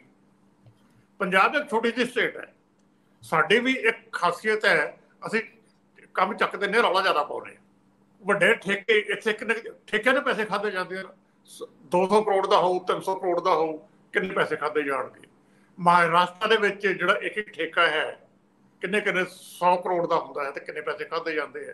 ਕਰਨਾਟਕਾ 'ਚ ਕਿੰਨੇ ਕਿੰਨੇ ਵੱਡੇ ਠੇਕੇ ਫਲੋਟ ਹੁੰਦੇ ਆ ਤੇ ਕਿੰਨੇ ਪੈਸੇ ਖਾਦੇ ਜਾਂਦੇ ਆ। ਕਰਨਾਟਕਾ ਦੀ ਪਿਛਲੀ ਸਰਕਾਰ ਤੇ ਐਲੀਗੇਸ਼ਨ 40% ਲੱਗਿਆ ਸੀਗਾ। ਇਹ ਸਾਨੂੰ ਨਾਲ ਕੰਪੇਅਰ ਕਰਨੇ ਪੈਣਾ ਸਾਰੀ ਗੱਲ। ਇਹ ਜਿਹੜਾ ਸਾਡਾ ਲੈਵਲ ਹੈ ਨਾ ਆਪਣਾ ਕਰਪਸ਼ਨ ਦਾ, ਕਰਪਟ ਹੈਗੇ ਸਾਰੇ ਆਪਾਂ, ਮੈਂ ਤਾਂ ਡਿਫੈਂਡ ਹੀ ਨਹੀਂ ਕਰ ਰਿਹਾ। ਇਹ ਜਿਹੜਾ ਲੈਵਲ ਹੈ ਉਹ ਥੋੜਾ ਜਿਹਾ ਫਰਕ ਹੈਗਾ ਸਾਰਾ। ਤਾਂ ਮੈਂ ਕਿਹਾ ਵੀ ਇਹ ਕਰਪਸ਼ਨ ਫੀਤਿਆਂ ਨਾਲ ਨਹੀਂ ਗਿਣੀ ਜਾਂਦੀ। ਮੈਂ ਇੱਕ ਪੈਮਾਨਾ ਹੋਰ ਹੈ, ਜਦੋਂ ਬੰਦਾ MLA ਬਣਦਾ 5 ਸਾਲ ਬਾਅਦ ਉਹਦਾ ਲਾਈਫ ਸਟਾਈਲ ਬਦਲਿਆ ਹੁੰਦਾ ਹੈ, ਉਹ ਫੀਤੇ ਦੀ ਲੋੜ ਨਹੀਂ ਉਹਦੇ ਵਿੱਚ, ਤੇ ਨਾ ਹੀ ਉਹ ਪ੍ਰੂਵ ਹੁੰਦਾ। ਇਹ ਸਾਰਿਆਂ ਨੂੰ ਪਤਾ ਹੈ ਕਿ ਪੈਸੇ ਕਿੱਥੋਂ ਆਉਂਦੇ ਆ। ਅੱਗੇ ਪੰਜਾਬ ਦੇ ਵਿੱਚ ਕੀ ਹੁੰਦਾ ਸੀਗਾ, ਮਾਸਟਰ ਦੀ ਬਦਲੀ 10,000 ਰੁਪਇਆ, ਡਾਕਟਰ ਦੀ ਬਦਲੀ 50,000 ਰੁਪਇਆ, SHO ਦੀ ਬਦਲੀ 2 ਲੱਖ ਰੁਪਇਆ ਜੀ। ਬਸ ਸਾਡਾ ਲੈਵਲ ਤਾਂ ਇੰਨਾ ਕੀ ਸੀ ਪਹਿਲਾਂ। ਬਾਕੀ irrigation department, police department, PWD ਲੈ ਦੇ ਕੇ ਇੰਨਾ ਸੀ ਐਕਸਾਈਜ਼ ਸੀ। ਇੱਥੋਂ ਕਿੰਨੇ ਤੁਸੀਂ ਪੰਜਾਬ ਵਰਗੀ ਸਟੇਟ 'ਚ ਪੈਸੇ ਖਾ ਸਕਦੇ। ਤਾਂ ਮੈਂ ਕਿਹਾ ਅਸੀਂ ਰੌਲਾ ਜ਼ਿਆਦਾ ਪਾਉਂਦੇ, ਅਸੀਂ ਅਵੇਅਰ ਜ਼ਿਆਦਾ ਹੈ ਇਸ ਗੱਲ ਤੇ। ਮੈਂ ਰੌਲਾ ਦੀ ਗੱਲ ਨਹੀਂ ਕਰਦਾ, ਜਿਹੜੀ ਲੈਵਲ ਆਫ ਅਵੇਅਰਨੈਸ ਹੈ ਪੰਜਾਬ ਦਾ ਉਹ ਬਾਕੀ ਸਟੇਟਸ ਨਾਲੋਂ ਬਹੁਤ ਜ਼ਿਆਦਾ ਹੈ। ਹਾਂਜੀ, ਸੋ ਉਹ ਵੀ ਗੱਲ ਦੇਖਣ ਵਾਲੀ ਹੈ। ਲੇਕਿਨ ਇਹ ਠੀਕ ਹੈ ਕਿ ਐਕਸ਼ਨ ਹੋਣਾ ਚਾਹੀਦਾ ਹੈ, ਉਹਨੂੰ ਲੌਜੀਕਲ ਐਂਡ ਤੱਕ ਲੈ ਕੇ ਜਾਣਾ ਚਾਹੀਦਾ, ਲੇਕਿਨ ਜਾਂਦਾ ਨਹੀਂ। ਤੁਸੀਂ ਪਿੱਛੇ ਸਾਰਾ ਦੇਖ ਲਓ, ਰਵੀ ਸਿੱਧੂ ਹੀ ਅਲਟੀਮੇਟਲੀ ਕਨਵਰਟ ਹੋਇਆ ਸੀ ਵਿਚਾਰਾ, ਉਹ ਜਰਨਲਿਸਟ। ਦੱਸੋ ਪਿਛਲੇ 10-15 ਸਾਲ ਦੇ ਵਿੱਚ ਕਿਹੜਾ IAS ਅਫਸਰ ਪੰਜਾਬ ਦਾ ਜੇਲ੍ਹ ਦੇ ਵਿੱਚ ਗਿਆ? ਸਭ ਨੂੰ ਪਤਾ ਹੈ ਕਿ ਬੱਝਿਆ ਪੈਸਾ ਹਰ ਅਫਸਰ ਦੇ ਘਰ, ਹਰ ਮਿਨਿਸਟਰ ਦੇ ਘਰ ਜਾਂਦਾ ਹੈ, ਉਹਦਾ ਹਿਸਾਬ ਤਾਂ ਕੋਈ ਨਹੀਂ, ਨਾ ਉਹ ਕਿਸੇ ਭਮਾਇਸ਼ ਦੇ ਵਿੱਚ ਆਉਂਦਾ। ਸੋ ਜਿਹੜੀ ਕਰਪਸ਼ਨ ਦੀ ਨੇਚਰ ਹੈ ਉਹ ਸਾਨੂੰ ਸਟੱਡੀ ਕਰਨ ਦੀ ਲੋੜ ਹੈ ਪੰਜਾਬ ਦੀ। ਜੀ, ਤੁਸੀਂ ਬੜੀ ਦਿਲਚਸਪ ਗੱਲ ਕੀਤੀ ਹੈ, ਰੌਚਕ ਜੀ ਗੱਲ ਕੀਤੀ ਹੈ। ਕੋਈ ਦੌਰ ਸੀ ਜਦੋਂ ਬਦਲੀ ਕਰਾਉਣਾ ਕਾਫੀ ਵੱਡਾ ਕੰਮ ਹੁੰਦਾ ਸੀਗਾ, ਔਰ ਫਿਰ ਨਿਯੁਕਤੀਆਂ SS ਬੋਰਡ ਤੋਂ ਲੈ ਕੇ PPSC ਦੇ ਵਿੱਚ, ਜਿਵੇਂ ਤੁਸੀਂ ਜ਼ਿਕਰ ਕਰਤਾ ਰਵੀ ਸਿੱਧੂ ਦਾ, ਔਰ ਇਹ ਕਾਫੀ ਨਿਯੁਕਤੀਆਂ ਲਈ ਮਾਰਾਮਾਰੀ ਹੁੰਦੀ ਸੀ ਵੀ ਕਿਸ ਨੂੰ SS ਬੋਰਡ ਦਾ ਮੈਂਬਰ ਲਾਤਾ, PPSC ਦਾ ਮੈਂਬਰ ਲੱਗਣ ਲਈ। ਮੰਡੀਕਰਨ ਬੋਰਡ ਦਾ ਰੌਲਾ ਪੈਂਦਾ ਹੁੰਦਾ ਸੀ, ਐਕਸਾਈਜ਼ ਦੀ ਗੱਲ ਤੁਸੀਂ ਕੀਤੀ। ਔਰ ਫਿਰ ਜਦੋਂ ਬੂਮ ਆਉਂਦਾ ਰੀਅਲ ਸਟੇਟ ਦੇ ਵਿੱਚ, ਕੈਪਟਨ ਅਮਰਿੰਦਰ ਸਿੰਘ ਦਾ ਉਹ ਦੌਰ ਮੈਨੂੰ ਪਹਿਲੀ ਵਾਰ ਦਾ ਯਾਦ ਆਉਂਦਾ। ਫਿਰ ਪੋਲੀਟੀਸ਼ੀਅਨਸ ਨੇ ਇਸ ਤਰ੍ਹਾਂ ਦੇ ਵੱਡੇ ਪੋਲੀਟੀਸ਼ੀਅਨਸ ਇਸ ਤਰ੍ਹਾਂ ਦੇ ਮਾਮਲਿਆਂ 'ਚ ਜਾਣਾ ਬੰਦ ਕਰਤਾ। ਫਿਰ ਉਹ ਵੱਡੇ ਪ੍ਰੋਜੈਕਟ ਆਉਣੇ ਸ਼ੁਰੂ ਹੋ ਗਏ, ਥਰਮਲ ਪਲਾਂਟਾਂ ਦੀਆਂ ਗੱਲਾਂ ਹੋਣ ਲੱਗ ਪਈਆਂ ਤੇ ਹੋਰ ਬਹੁਤ ਸਾਰੀਆਂ। ਕਰਪਸ਼ਨ ਅਸੀਂ ਤਾਂ ਕਹਿੰਦੇ ਹੀ ਨਹੀਂ, ਸਾਨੂੰ ਤਾਂ ਪਤਾ ਹੀ ਨਹੀਂ ਕਰਪਸ਼ਨ ਹੁੰਦੀ ਕੀ ਆ। ਪਰ ਸਵਾਲ ਇਸ ਗੱਲ ਦਾ ਸਰਦਾਰ ਹਰਮੀਤ ਸਿੰਘ ਜੀ ਬਹੁਤ ਵੱਡਾ ਹੈ ਕਿ ਸਰਕਾਰਾਂ ਦੀ ਸੁਹਿਰਦਤਾ ਸ਼ੱਕੀ ਕਿਉਂ ਹੋ ਜਾਂਦੀ ਆ ਥੋੜੀ ਦੇਰ ਬਾਅਦ? ਜਿਹੜੀ ਧਾਰਦਾਰ ਕੰਪੇਨ ਹੁੰਦੀ ਖੁੰਡੀ ਕਿਉਂ ਹੋ ਜਾਂਦੀ ਆ? ਜਿਹੜੇ ਅਫਸਰ ਬਹੁਤ ਕਮਿਟਡ ਹੁੰਦੇ ਆ ਉਹ ਥੋੜੇ ਅਵੇਸਲੇ ਕਿਉਂ ਹੋ ਜਾਂਦੇ ਆ? ਫਿਰ ਆਖਰ ਚੁਣ ਕੇ ਕੋਈ ਕੰਪੇਨ ਕਿਉਂ ਕੀਤੀ ਜਾਂਦੀ ਆ? ਤੇ ਕਿਉਂ ਨਹੀਂ ਕੋਈ ਮਾਮਲਾ ਤੁਰੰਤ ਪ੍ਰਭਾਵ ਨਾਲ ਡੀਲ ਕਰਕੇ ਸਿਰੇ ਲਾਤਾ ਜਾਂਦਾ? ਇੰਨੇ ਮਾਮਲੇ ਵਿੱਚ ਫਸ ਗਏ ਵੀ ਹੁਣ ਇੰਝ ਲੱਗਦਾ ਹੀ ਨਹੀਂ ਕਿ ਐਮ ਕਿਹੜਾ ਰਹਿ ਗਿਆ, ਆਖਰ ਆਪਾਂ ਨੂੰ ਛੱਡ ਦਿੰਦੇ ਆ ਫਿਰ ਕਿਸੇ ਦਿਨ ਲਈ। ਕੁਛ ਇੱਕ ਅਫਸਰਾਂ ਦੇ ਜ਼ਿਕਰ ਹੋਏ, ਕੁਝ ਅਫਸਰ ਸਰਵਿੰਗ ਜਿਹੜੇ ਉਹਨਾਂ ਦੇ ਵੀ ਜ਼ਿਕਰ ਹੋਏ। ਹੋਰ ਤੱਥ ਇਕੱਤਰ ਕਰਕੇ ਤੁਹਾਡੇ ਨਾਲ ਸਾਂਝ ਪਵਾਵਾਂਗੇ, ਕੋਈ ਝਿਜਕ ਨਹੀਂ, ਨਾ ਲੈ ਕੇ ਗੱਲ ਕਰਾਂਗੇ। ਪਰ ਸਰਦਾਰ ਹਰਮੀਤ ਸਿੰਘ ਜੀ, ਦੂਜਾ ਮਾਮਲਾ, ਪੰਜਾਬ ਨੇ ਕਾਫੀ ਮੰਤਰੀ ਬਦਲੇ ਨੇ, ਪੰਜਾਬ ਨੇ ਕੁਝ ਮੰਤਰੀ ਟੰਗੇ ਵੀ ਨੇ। ਲਾਲਚੰਦ ਕਟਾਰੂ ਚੱਕ ਦਾ ਮਾਮਲਾ ਫਸ ਗਿਆ। ਲਾਲਚੰਦ ਕਟਾਰੂ ਚੱਕ ਦਾ ਮਾਮਲਾ ਅਪਰਾਧ ਨਾਲੋਂ ਨੈਤਿਕਤਾ ਦਾ ਜ਼ਿਆਦਾ ਹੈ। ਕਟਾਰੂ ਚੱਕ ਵਿਅਕਤੀਗਤ ਤੌਰ ਦੇ ਉੱਤੇ ਕਦੇ ਵੀ ਇੰਨੇ ਅਗਰੈਸਿਵ ਨਹੀਂ ਲੱਗੇ ਇਸ ਮਾਮਲੇ ਨੂੰ ਛੱਡ ਕੇ, ਜਦੋਂ ਉਹਨਾਂ ਨੇ ਰਿਐਕਟ ਕੀਤਾ ਸੀ ਸੁਖਪਾਲ ਸਿੰਘ ਖਹਿਰਾ ਦੇ ਉੱਤੇ। ਆਪਣਾ ਕੰਮ ਆਪਣੀ ਚਾਲ ਦੇ ਵਿੱਚ ਕਰਨ ਵਾਲੇ ਸੀਗੇ, ਸਧਾਰਨ ਜਿਹੇ ਲੱਗਦੇ ਸੀ। ਪਰ ਜਿਸ ਤਰ੍ਹਾਂ ਦਾ ਦੋਸ਼ ਲੱਗਿਆ, ਇਸ ਦੋਸ਼ ਨੂੰ ਸਰਕਾਰ ਡਿਫੈਂਡ ਕਿਉਂ ਕਰ ਰਹੀ ਹੈ? ਜੇ ਤੁਹਾਡੀ SIT ਬਣ ਗਈ ਆ, ਉਹ ਵਿਦਨ ਡੇ ਜਾਂਚ ਨੂੰ ਸਿਰੇ ਕਿਉਂ ਨਹੀਂ ਲਾ ਦਿੰਦੀ? ਜੇਕਰ ਤੁਹਾਡੇ ਕੋਲ ਤੁਸੀਂ ਕੋਰਟ ਦੇ ਵਿੱਚ ਇਹ ਐਫੀਡੇਵਿਟ ਦੇ ਕੇ ਆਏ ਹੋ ਜਾਂ ਕੋਰਟ ਦੇ ਵਿੱਚ ਇਹ ਤੁਸੀਂ ਦਾਇਰ ਕਰਕੇ ਆਏ ਹੋ ਕਿ ਅਸੀਂ ਜਿਹੜੀ ਲਾਰੈਂਸ ਬਿਸ਼ਨੋਈ ਦੀ ਇੰਟਰਵਿਊ ਆ ਉਹਦੀ ਸਮਾਬੱਧ ਜਾਂਚ ਕਰ ਰਹੇ ਆ, ਔਰ ਪਹਿਲਾਂ ਤੁਸੀਂ 15 ਦਿਨ ਦਿੱਤੇ, ਬਾਅਦ ਚ ਤੁਸੀਂ ਜਾਂਚ ਕਮੇਟੀ ਬਦਲ ਦਿੱਤੀ, ਉਹਦੇ ਵਿੱਚੋਂ ਗ੍ਰਹਿ ਸਕੱਤਰ ਨੂੰ ਕੱਢ ਕੇ ਤੁਸੀਂ 2 ਪੁਲਿਸ ਅਧਿਕਾਰੀ ਪਾਤੇ, ਉਹਦੀ ਵੀ ਜਾਂਚ ਕਿਸੇ ਤਣਪੱਤਣ ਨਹੀਂ ਲੱਗੀ। ਆਖਰ ਸਰਦਾਰ ਹਮੀਰ ਸਿੰਘ ਜੀ ਜਦੋਂ national commission for schedule caste ਇਹ ਪੱਤਰ ਲਿਖ ਰਿਹਾ, ਤੀਜੀ ਵਾਰੀ ਪੱਤਰ ਲਿਖ ਰਿਹਾ, ਜਿਹਦਾ ਹੁੰਗਾਰਾ ਉਹਨਾਂ ਨੂੰ ਨਹੀਂ ਮਿਲਿਆ, ਇਸ ਵਾਰੀ ਉਹਨਾਂ ਸਮਾਬੱਧ ਕਰਤਾ ਕਿ 12 ਤੱਕ ਕਾਰਵਾਈ ਰਿਪੋਰਟ ਪੇਸ਼ ਕਰੋ, ਤੇ ਸਰਕਾਰ ਇਹਦੇ ਤੇ ਕੰਨ ਕਿਉਂ ਬੰਦ ਕਰਕੇ ਬਹਿ ਗਈ? ਵੈਸੇ ਤੁਸੀਂ ਇਹਨੂੰ ਲੈ ਕਿਵੇਂ ਰਹੇ ਹੋ, ਸਮਝ ਕਿਵੇਂ ਰਹੇ ਹੋ ਸਾਰੇ ਮਾਮਲੇ? ਅਸਲ ਦੇ ਵਿੱਚ ਮੈਨੂੰ ਇਹ ਲੱਗਦਾ ਕਿ ਜਿਹੜਾ ਪੋਲਿਟਿਕਸ ਦੇ ਵਿੱਚ ਇਖਲਾਕੀ ਪੱਖ ਹੈ, ਨੈਤਿਕ ਪੱਖ ਹੈ, ਉਹ ਬਹੁਤ ਨੀਚੇ ਚਲਾ ਗਿਆ। ਮੈਨੂੰ ਤਾਂ ਲੱਗਦਾ ਹੈ ਹੀ ਨਹੀਂ ਹੁਣ, ਮਤਲਬ ਨੀਚੇ ਕੀ ਚਲਾ ਗਿਆ, ਹੇਠਾਂ ਕੀ ਚਲਾ ਗਿਆ, ਹੈ ਹੀ ਨਜ਼ਰ ਨਹੀਂ ਆਉਂਦਾ। ਤੁਸੀਂ ਦੇਖੋ ਕਿ ਇਸੇ ਕਰਕੇ ਸਰਕਾਰਾਂ ਇੰਨੀਆਂ ਢੀਠਤਾਈ ਤੇ ਆ ਜਾਂਦੀਆਂ ਨੇ। ਜੇ 2 ਕੇਸ ਆਪਣੇ ਸਾਹਮਣੇ ਚੱਲ ਰਹੇ ਨੇ ਪੈਰਲਲ, ਇੱਕ ਨੈਸ਼ਨਲ ਲੈਵਲ ਤੇ ਇੱਕ ਪੰਜਾਬ ਲੈਵਲ ਤੇ, 2 ਅਲੱਗ-ਅਲੱਗ ਸਰਕਾਰਾਂ ਨੇ। ਇੱਕ ਪਹਿਲਵਾਨਾਂ ਦਾ ਕੇਸ ਹੈ ਕੁੜੀਆਂ ਦਾ, ਤੇ ਜਿਹੜਾ ਸੁਪਰੀਮ ਕੋਰਟ ਦੀ ਦਖਲਅੰਦਾਜ਼ੀ ਦੇ ਨਾਲ FIR ਦਰਜ ਹੁੰਦੀ ਹੈ, ਤੇ ਉੱਥੇ ਕਿਹਾ ਜਾਂਦਾ ਕਿ ਨਾਬਾਲਗ ਬੱਚੀ ਜੇਕਰ ਕੋਈ ਇਹ ਇਲਜ਼ਾਮ ਲਾਉਂਦੀ ਹੈ ਜਿਣਸੀ ਸ਼ੋਸ਼ਣ ਦਾ, ਤਾਂ ਪੌਕਸੋ ਐਕਟ ਲੱਗਦਾ। ਕਿਸੇ ਵੀ ਜਾਂਚ ਤੋਂ ਪਹਿਲਾਂ ਬੰਦੇ ਦੀ ਗ੍ਰਿਫਤਾਰੀ ਹੁੰਦੀ ਹੈ, ਬਾਕੀ ਉਦੋਂ ਬਾਅਦ ਦੀਆਂ ਗੱਲਾਂ। ਪਰ ਅੱਜ ਤੱਕ ਗ੍ਰਿਫਤਾਰੀ ਦਾ ਦੂਰ ਦੀ ਗੱਲ ਹੈ ਕਿ ਮਤਲਬ ਉਹ ਸਾਰੇ ਸ਼ਾਨ ਸ਼ੌਕਤ ਨਾਲ ਸ਼ਾਮਲ ਹੋ ਰਹੇ ਨੇ। ਇਸੇ ਢੰਗ ਨਾਲ ਇਹ ਵੀ ਹੈ, ਉਹ 376 ਇਹ 377 ਬਣਦਾ ਹੁੰਦਾ, ਜਿਹੜਾ ਜੇਕਰ ਤੁਸੀਂ ਕਿਸੇ ਮੇਲ ਮੈਂਬਰ ਨਾਲ ਤੁਸੀਂ ਉਹੀ ਜਿਣਸੀ ਜਿਹੜਾ ਜ਼ਬਰਦਸਤੀ ਕਰਦੇ ਹੋ ਕਿਸੇ ਨਾ ਕਿਸੇ ਰੂਪ ਦੇ ਵਿੱਚ। ਤੇ ਹੁਣ ਇੱਕ ਗੱਲ ਕਰਨੀ ਸੀ ਬਸ SIT ਨੇ ਵੀ, ਉੱਥੇ ਵੀ ਦਿੱਲੀ ਪੁਲਿਸ ਉਹੀ ਗੱਲ ਕਰ ਰਹੀ ਹੈ, ਪਤਾ ਨਹੀਂ ਕਿੰਨੇ ਮਹੀਨੇ ਲੱਗਣਗੇ। ਉਹਦੀ ਉਮਰ ਪਰਖਣੀ ਹੈ ਪਹਿਲੀ ਗੱਲ ਤਾਂ, ਵੀ ਨਾਬਾਲਗ ਸੀ ਉਸ ਸਮੇਂ ਜਦੋਂ ਕ੍ਰਾਈਮ ਵਾਪਰਿਆ ਜਾਂ ਨਹੀਂ। ਜੇ ਨਾਬਾਲਗ ਸੀ, ਹੋਰ ਕਿਸੇ ਤੱਥ ਔਰ ਦਲੀਲ ਦੀ ਲੋੜ ਹੈ ਨਹੀਂ ਗ੍ਰਿਫਤਾਰੀ ਤੋਂ ਬਿਨਾਂ, ਫਿਰ ਗ੍ਰਿਫਤਾਰੀ ਕਰਨ ਦੇ ਵਾਸਤੇ ਇਸ ਕੰਮ ਨੂੰ ਕਿੰਨਾ ਟਾਈਮ ਲੱਗਦਾ ਹੈ ਅਸਲ 'ਚ। ਤਾਂ ਬਾਕੀ ਗੱਲਾਂ ਛੱਡੋ, ਉਹਦਾ ਹੋਰ ਬਾਕੀ ਡਿਟੇਲ 'ਚ ਘਟਨਾਵਾਂ ਕਿੰਨੇ ਵਾਰ ਵਾਪਰੀ ਜਾਂ ਕਿੰਨੀ ਦੇਰ ਤੋਂ ਕੀ ਚੱਲਦਾ ਸੀ ਕੀ ਨਹੀਂ ਸੀ, ਜੇ ਉਹ ਇਹਨੂੰ ਹੋ ਸਕਦਾ ਟਾਈਮ ਲੱਗ ਸਕਦਾ ਇਹਨਾਂ ਚੀਜ਼ਾਂ ਨੂੰ ਥੋੜਾ ਬਹੁਤਾ, ਔਰ ਟਾਈਮ ਦਿੱਤਾ ਵੀ ਜਾ ਸਕਦਾ ਇਹਨਾਂ ਗੱਲਾਂ ਦੇ ਲਈ। ਪਰ ਪ੍ਰਾਈਮਾ ਫੇਸੀ ਜਿਹੜੀ ਜਦੋਂ ਇਹ ਗੱਲ ਹੁੰਦੀ ਹੈ ਤਾਂ FIR ਦਰਜ ਕਿਉਂ ਨਹੀਂ ਹੁੰਦੀ? ਪਹਿਲੀ ਗੱਲ ਟਾਈਮ ਤੇ FIR ਤਾਂ ਸੁਪਰੀਮ ਕੋਰਟ ਦੀਆਂ ਇੰਨੀਆਂ ਜੱਜਮੈਂਟਾਂ ਨੇ, ਸਾਡਾ ਕਾਨਸਟੀਟਿਊਸ਼ਨਲ ਪ੍ਰੋਵੀਜ਼ਨ ਹੈ ਕਿ ਤੁਰੰਤ ਜਿਹੜਾ ਵੀ ਬੰਦਾ ਤੁਹਾਡੇ ਕੋਲ ਆਉਂਦਾ ਉਹਦੀ FIR ਲਿਖਣਾ ਤੁਹਾਡੀ ਜ਼ਿੰਮੇਵਾਰੀ ਹੈ। FIR ਤੋਂ ਬਾਅਦ ਤੁਸੀਂ ਇਨਵੈਸਟੀਗੇਟ ਕਰ ਲਓ, FIR ਝੂਠੀ ਹੈ ਉਹਨੂੰ ਬੰਦ ਕਰ ਸਕਦੇ ਹੋ, ਨਹੀਂ ਹੈ ਤਾਂ ਅਲੱਗ ਗੱਲ ਹੈ, ਉਹ ਅਲੱਗ ਗੱਲਾਂ। FIR ਦਰਜ ਹੀ ਨਾ ਹੋਣਾ, ਉੱਥੋਂ ਹੀ ਪਤਾ ਲੱਗ ਜਾਂਦਾ ਹੁੰਦਾ ਕਿ ਸਰਕਾਰ ਤਾਂ ਸਰਕਾਰੀ ਛਤਰ ਛਾਇਆ ਤੋਂ ਬਿਨਾਂ ਇਹ ਸੰਭਵ ਨਹੀਂ ਹੁੰਦੀ ਗੱਲ ਕਿ ਨਾ ਦਰਜ ਹੋ। ਹੁਣ ਕਟਾਰੂ ਚੱਕ ਦੇ ਮਾਮਲੇ ਦੇ ਵਿੱਚ ਇਹ ਸੀ, ਐਥੀਕਲ ਗੱਲ ਹੁੰਦੀ ਤਾਂ ਉਹ ਕਹਿ ਦਿੰਦੇ ਵੀ ਹਾਂਜੀ ਚਲੋ ਆਪਾਂ ਆਪ ਹੀ ਰਿਜ਼ਾਈਨ ਕਰਦੇ ਆ। ਹਾਲਾਂਕਿ ਕਟਾਰੂ ਚੱਕ ਵਰਗਾ ਬੰਦਾ ਜਿੱਧਰੋਂ ਆਇਆ, ਇਹ ਲੈਫਟ ਤੋਂ ਆਇਆ, ਪਹਿਲਾਂ ਪਾਸਲਾ ਗਰੁੱਪ ਚੋਂ ਖੜਾ, ਇੰਡੀਪੈਂਡੈਂਟ 10,000 ਵੋਟ ਮਿਲੀ ਸੀ, ਫਿਰ ਪਾਸਲਾ ਗਰੁੱਪ ਤੋਂ ਇਹ ਇੱਧਰ ਆਮ ਆਦਮੀ ਪਾਰਟੀ ਦੇ ਵਿੱਚ ਟਰਨ ਕੀਤਾ ਤੇ ਪਹਿਲੀ ਵਾਰ MLA ਬਣੇ ਤੇ ਮੰਤਰੀ ਬਣ ਗਏ। ਔਰ ਹੋ ਸਕਦਾ ਗਰੀਬ ਤੇ ਸਾਰੇ ਲੋਕਾਂ ਦੇ ਘਰਾਂ 'ਚ ਵਿਚਰਨ ਵਾਲਾ, ਗਰੀਬਾਂ ਦੀ ਪੋਲਿਟਿਕਸ ਕਰਨ ਵਾਲਾ ਬੰਦਾ, ਤੇ ਉਸ ਪੱਧਰ ਦੇ ਉੱਤੇ ਇੱਕ ਸਾਰੀ ਉਮਰ ਲੱਗਦੀ ਹੈ ਜਦੋਂ ਉਹ ਤੁਸੀਂ ਗੱਲ ਕਰਦੇ ਹੋ। ਜਦੋਂ ਤੁਹਾਡੇ ਤੇ ਇਲਜ਼ਾਮ ਲੱਗਦਾ ਤਾਂ ਉਧਰੋਂ ਥੋੜੀ ਜਿਹੀ ਇਖਲਾਕੀ ਗੱਲ ਜ਼ਿਆਦਾ ਗਿਣੀ ਜਾਂਦੀ ਹੈ ਕਿ ਹੋਣਾ ਚਾਹੀਦਾ ਕੁਝ ਨਾ ਕੁਝ, ਉਹ ਤਾਂ ਨਹੀਂ ਹੋਇਆ। ਕੁਝ ਦੇਰ ਉਹ ਪਿੱਛੇ ਹਟ ਗਿਆ ਸੀ, ਫਿਰ ਉਦੋਂ ਬਾਅਦ ਸੀਨ ਤੇ ਆਉਣ ਲੱਗ ਗਏ ਦੁਬਾਰਾ, ਫਿਰ ਉਸੇ ਤਰੀਕੇ ਦੇ ਨਾਲ। ਹੁਣ ਜਿਹੜਾ ਇਹਦੇ ਵਿੱਚ ਆਇਆ SC ਕਮਿਸ਼ਨ ਦਾ ਮਾਮਲਾ, ਇੱਕ ਗੱਲ ਤਾਂ ਉਹਦੇ 'ਚ ਇਹ ਹੈ ਵੀ ਟੈਕਨੀਕਲੀ SC ਕਮਿਸ਼ਨ ਦੀ ਗੱਲ ਸ਼ਾਇਦ ਇਸ ਲਈ ਨਹੀਂ ਮੰਨੀ ਹੈ, ਜੇ ਦੋਨੋਂ SC ਹੁਣ ਸੁਣਿਆ ਮਤਲਬ ਉਹ ਲੜਕਾ ਵੀ ਤੇ ਇਹ ਵੀ, ਤਾਂ ਉਹ ਕੇਸ ਬਣਦਾ ਨਹੀਂ ਹੈ ਟੈਕਨੀਕਲੀ ਨਾ। ਉਹ ਵੀ ਇੱਕ ਟੈਕਨੀਕਲ ਦਿੱਕਤ ਹੁੰਦੀ ਹੈ ਕਿ ਜੇ ਦੋਨੋਂ ਸੇਮ ਹੋਣ ਫਿਰ ਉਹ ਨਹੀਂ ਲੱਗਦਾ ਉਹਦੇ 'ਚ। ਪਰ ਜੇ ਇਹ ਵੀ ਹੋਵੇ, ਘੱਟੋ ਘੱਟ ਜਿਣਸੀ ਸ਼ੋਸ਼ਣ ਤਾਂ ਹੈ ਨਾ ਉਹਦੇ 'ਚ, ਇਹ ਨਹੀਂ ਲੱਗਦਾ ਅਲੱਗ ਗੱਲ ਹੈ। ਤੇ ਜਿਣਸੀ ਸ਼ੋਸ਼ਣ ਤਾਂ ਹੋਇਆ, ਜੇ ਉਹ ਨਾਬਾਲਗ ਮੁੰਡੇ ਦਾ ਹੋਇਆ, ਉਹਦੇ ਕੋਲ ਅਫੀਸ਼ੀਅਲ ਸ਼ਿਕਾਇਤ ਵੀ ਆਈ ਹੋਈ ਹੈ, ਤਾਂ ਸਾਡਾ ਪ੍ਰਸ਼ਾਸਨ national commission of SC ST ਜਿਹੜਾ ਹੈ ਉਹਦੀ ਵੀ ਪਰਵਾਹ ਨਹੀਂ ਕਰ ਰਿਹਾ। ਉਹ ਕਮਿਸ਼ਨ ਕੋਈ ਪੰਜਾਬ ਦੇ ਕਮਿਸ਼ਨ ਵਰਗਾ SC ਕਮਿਸ਼ਨ ਵਰਗਾ ਕਮਿਸ਼ਨ ਨਹੀਂ ਹੈ, ਸਟੈਚੂਟਰੀ ਕਮਿਸ਼ਨ ਹੈ। ਉਹਦੇ ਕੋਲ ਲੀਗਲ ਸਮਨ ਕਰਨ ਦਾ ਰਾਈਟ ਹੈ, ਕਿਸੇ ਅਫਸਰ ਦਾ ਨੁਕਸਾਨ ਕਰਨ ਦਾ ਰਾਈਟ ਹੈ। ਕੀ ਜਿਹੜੇ ਸਾਂਪਲਾ ਸਾਹਿਬ ਢਿੱਲੇ ਚੱਲ ਰਹੇ ਨੇ, ਢਿੱਲੀ ਚਿੱਠੀਆਂ ਜੇ ਲਿਖ ਰਹੇ ਨੇ, ਜਾਂ ਅਜੇ ਅਫਸਰਾਂ ਨੂੰ ਇਹ ਕਿਹਾ ਹੋਇਆ ਆਪਾਂ ਤੁਹਾਡੀ ਬਚਤ ਲਈ ਬੈਠੇ ਆ, ਕੋਈ ਗੱਲ ਨਹੀਂ ਚਿੰਤਾ ਨਾ ਕਰੋ। ਇਹ ਗੱਲ ਉਸ ਕਮਿਸ਼ਨ ਤੇ ਕਮਿਸ਼ਨ ਜਾ ਕੇ ਉਹਨੇ ਕੋਈ ਟੀਮ ਬਣਾਈ, ਉਦੋਂ ਬਾਅਦ ਆਪਣੇ ਆਪ ਵੀ ਕਮਿਸ਼ਨ ਕੋਲ ਇਹ ਰਾਈਟ ਵੀ ਹੈ ਕਿ ਇੰਡੀਪੈਂਡੈਂਟ ਇਨਵੈਸਟੀਗੇਟ ਕਰਾਉਣ ਦਾ ਤਰੀਕਾ ਤੇ ਬਾਕੀ ਦੀਆਂ ਚੀਜ਼ਾਂ ਜੇਕਰ ਉਹ ਨਹੀਂ ਕਰਦੇ, ਬਾਕੀ ਉਸ ਪੱਧਰ ਦੇ ਉੱਤੇ ਜਾਣ ਦਾ ਬਹੁਤ ਘਟਨਾਵਾਂ ਦੇ ਵਿੱਚ ਜਿੱਥੇ ਜਾਤੀ ਹੁੰਦੀ ਹੈ ਔਰ ਦਿਖਾਈ ਦਿੰਦੀ ਹੈ। ਔਰ ਇਹਦੇ ਚ ਲੱਗਦਾ ਇਹ ਹੈ ਕਿ ਜਿਹੜੇ ਪੋਲੀਟੀਕਲ ਧਿਰਾਂ ਹੁੰਦੀਆਂ ਨੇ ਉਹ ਸ਼ਾਇਦ ਪੋਲੀਟੀਕਲ ਸਕੋਰ ਸੈੱਟ ਕਰਨ ਤੱਕ ਰਹਿੰਦੀਆਂ ਨੇ, ਇਦੋਂ ਅੱਗੇ ਨਹੀਂ ਵੱਧਦੀਆਂ, ਕਿਉਂਕਿ ਉਹਨਾਂ ਦੇ ਬੰਦਿਆਂ ਤੇ ਵੀ ਲੱਗ ਜਾਂਦਾ ਹੈ ਜਾਂ ਕੁਝ। ਜਦੋਂ ਉਹਨਾਂ ਦੇ ਬੰਦਿਆਂ ਤੇ ਲੱਗਦਾ, ਦਿੱਲੀ 'ਚ ਲੱਗਿਆ ਹੀ ਹੋਇਆ, ਜਿਹੜੀ ਪਾਰਟੀ ਨੂੰ ਰਿਪਰੈਜ਼ੈਂਟ ਕਰਦੇ ਨੇ ਸਾਂਪਲਾ ਸਾਹਿਬ, ਉਹਦੀ ਪਾਰਟੀ ਸਾਹਮਣੇ ਵੀ ਕੇਸ ਨਾ ਕੇ ਇੱਕ ਦਿੱਲੀ ਦੇ ਵਿੱਚ ਹੈ, ਤੇ ਦੂਜਾ ਸੰਦੀਪ ਦੇ ਮਾਮਲੇ ਦੇ ਵਿੱਚ ਇੱਕ ਜੰਗ ਕੁੜੀ ਕੋਚ ਜਿਹੜੀ ਲੜ ਕੇ ਹੰਭ ਗਈ ਹੈ ਸ਼ਾਇਦ ਕੱਲੀ, ਤੇ ਉਹ ਮਿਨਿਸਟਰ ਤਾਂ ਮਿਨਿਸਟਰ ਬਣਿਆ ਹਰਿਆਣੇ ਦੇ ਵਿੱਚ, ਉਹ ਵੀ ਕੇਸ ਸਾਡੇ ਸਾਹਮਣੇ ਦਿਖਾਈ ਦੇ ਰਿਹਾ ਹੈ।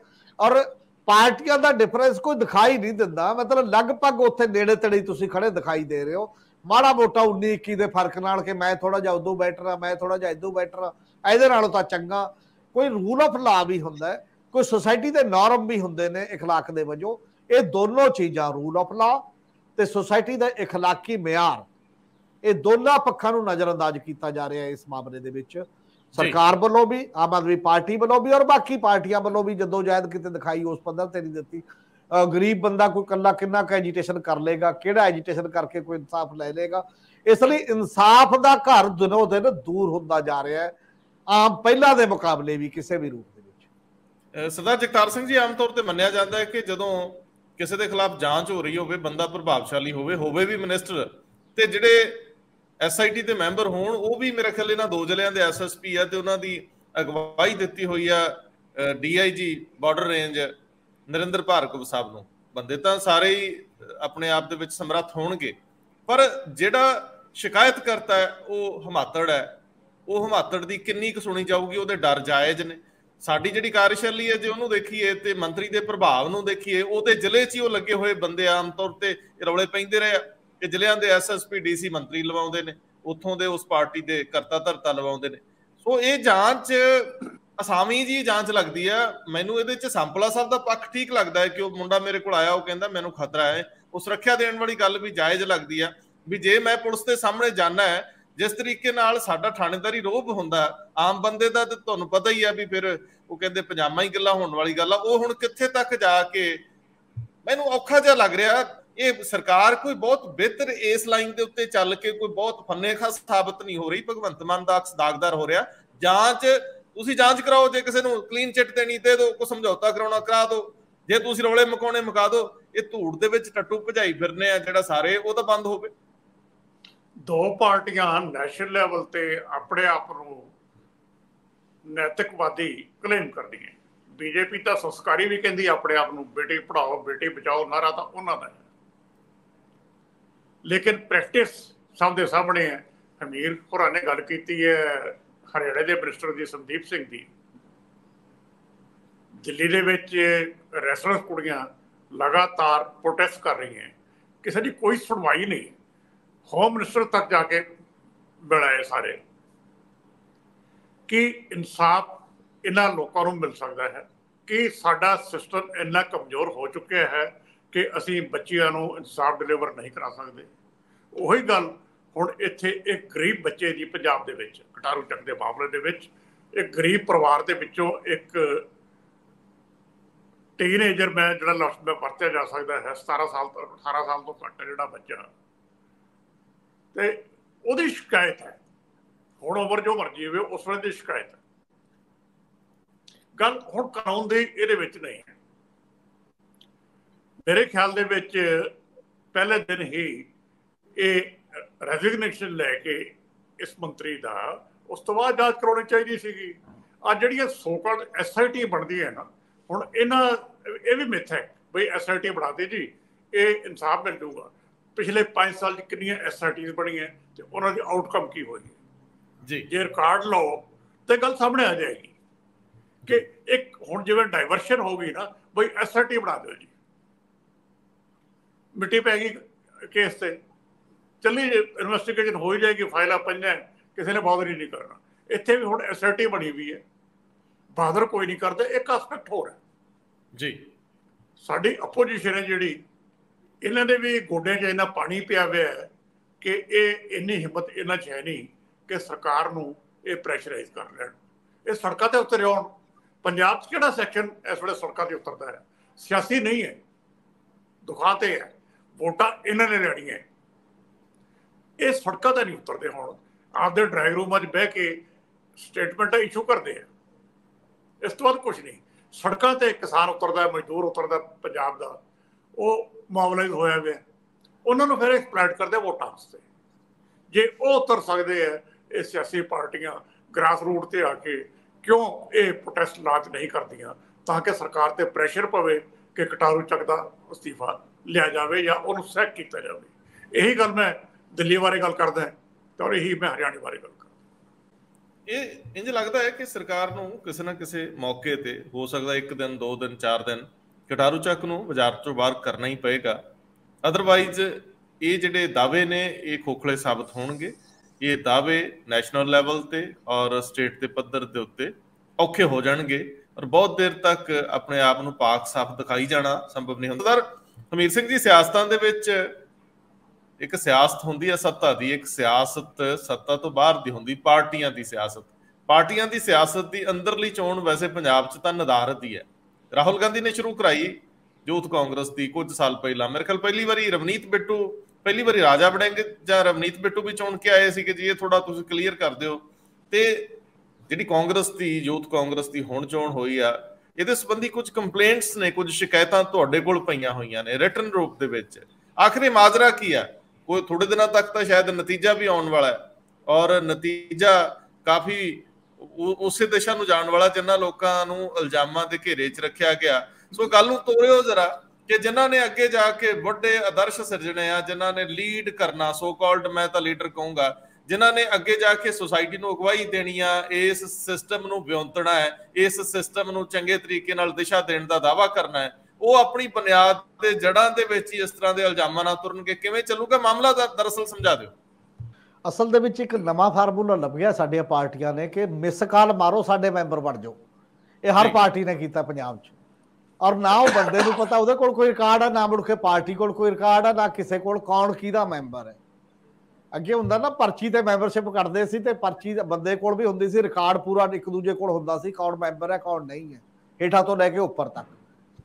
ਹੁਣ ਉਹ ਸਿਸਟਮ ਇੱਕ ਇਸ ਲੈਵਲ ਦਾ ਬਣ ਗਿਆ, ਮਤਲਬ ਲਗਭਗ ਬੋਗਸ ਸਿਸਟਮ ਬਣ ਗਿਆ।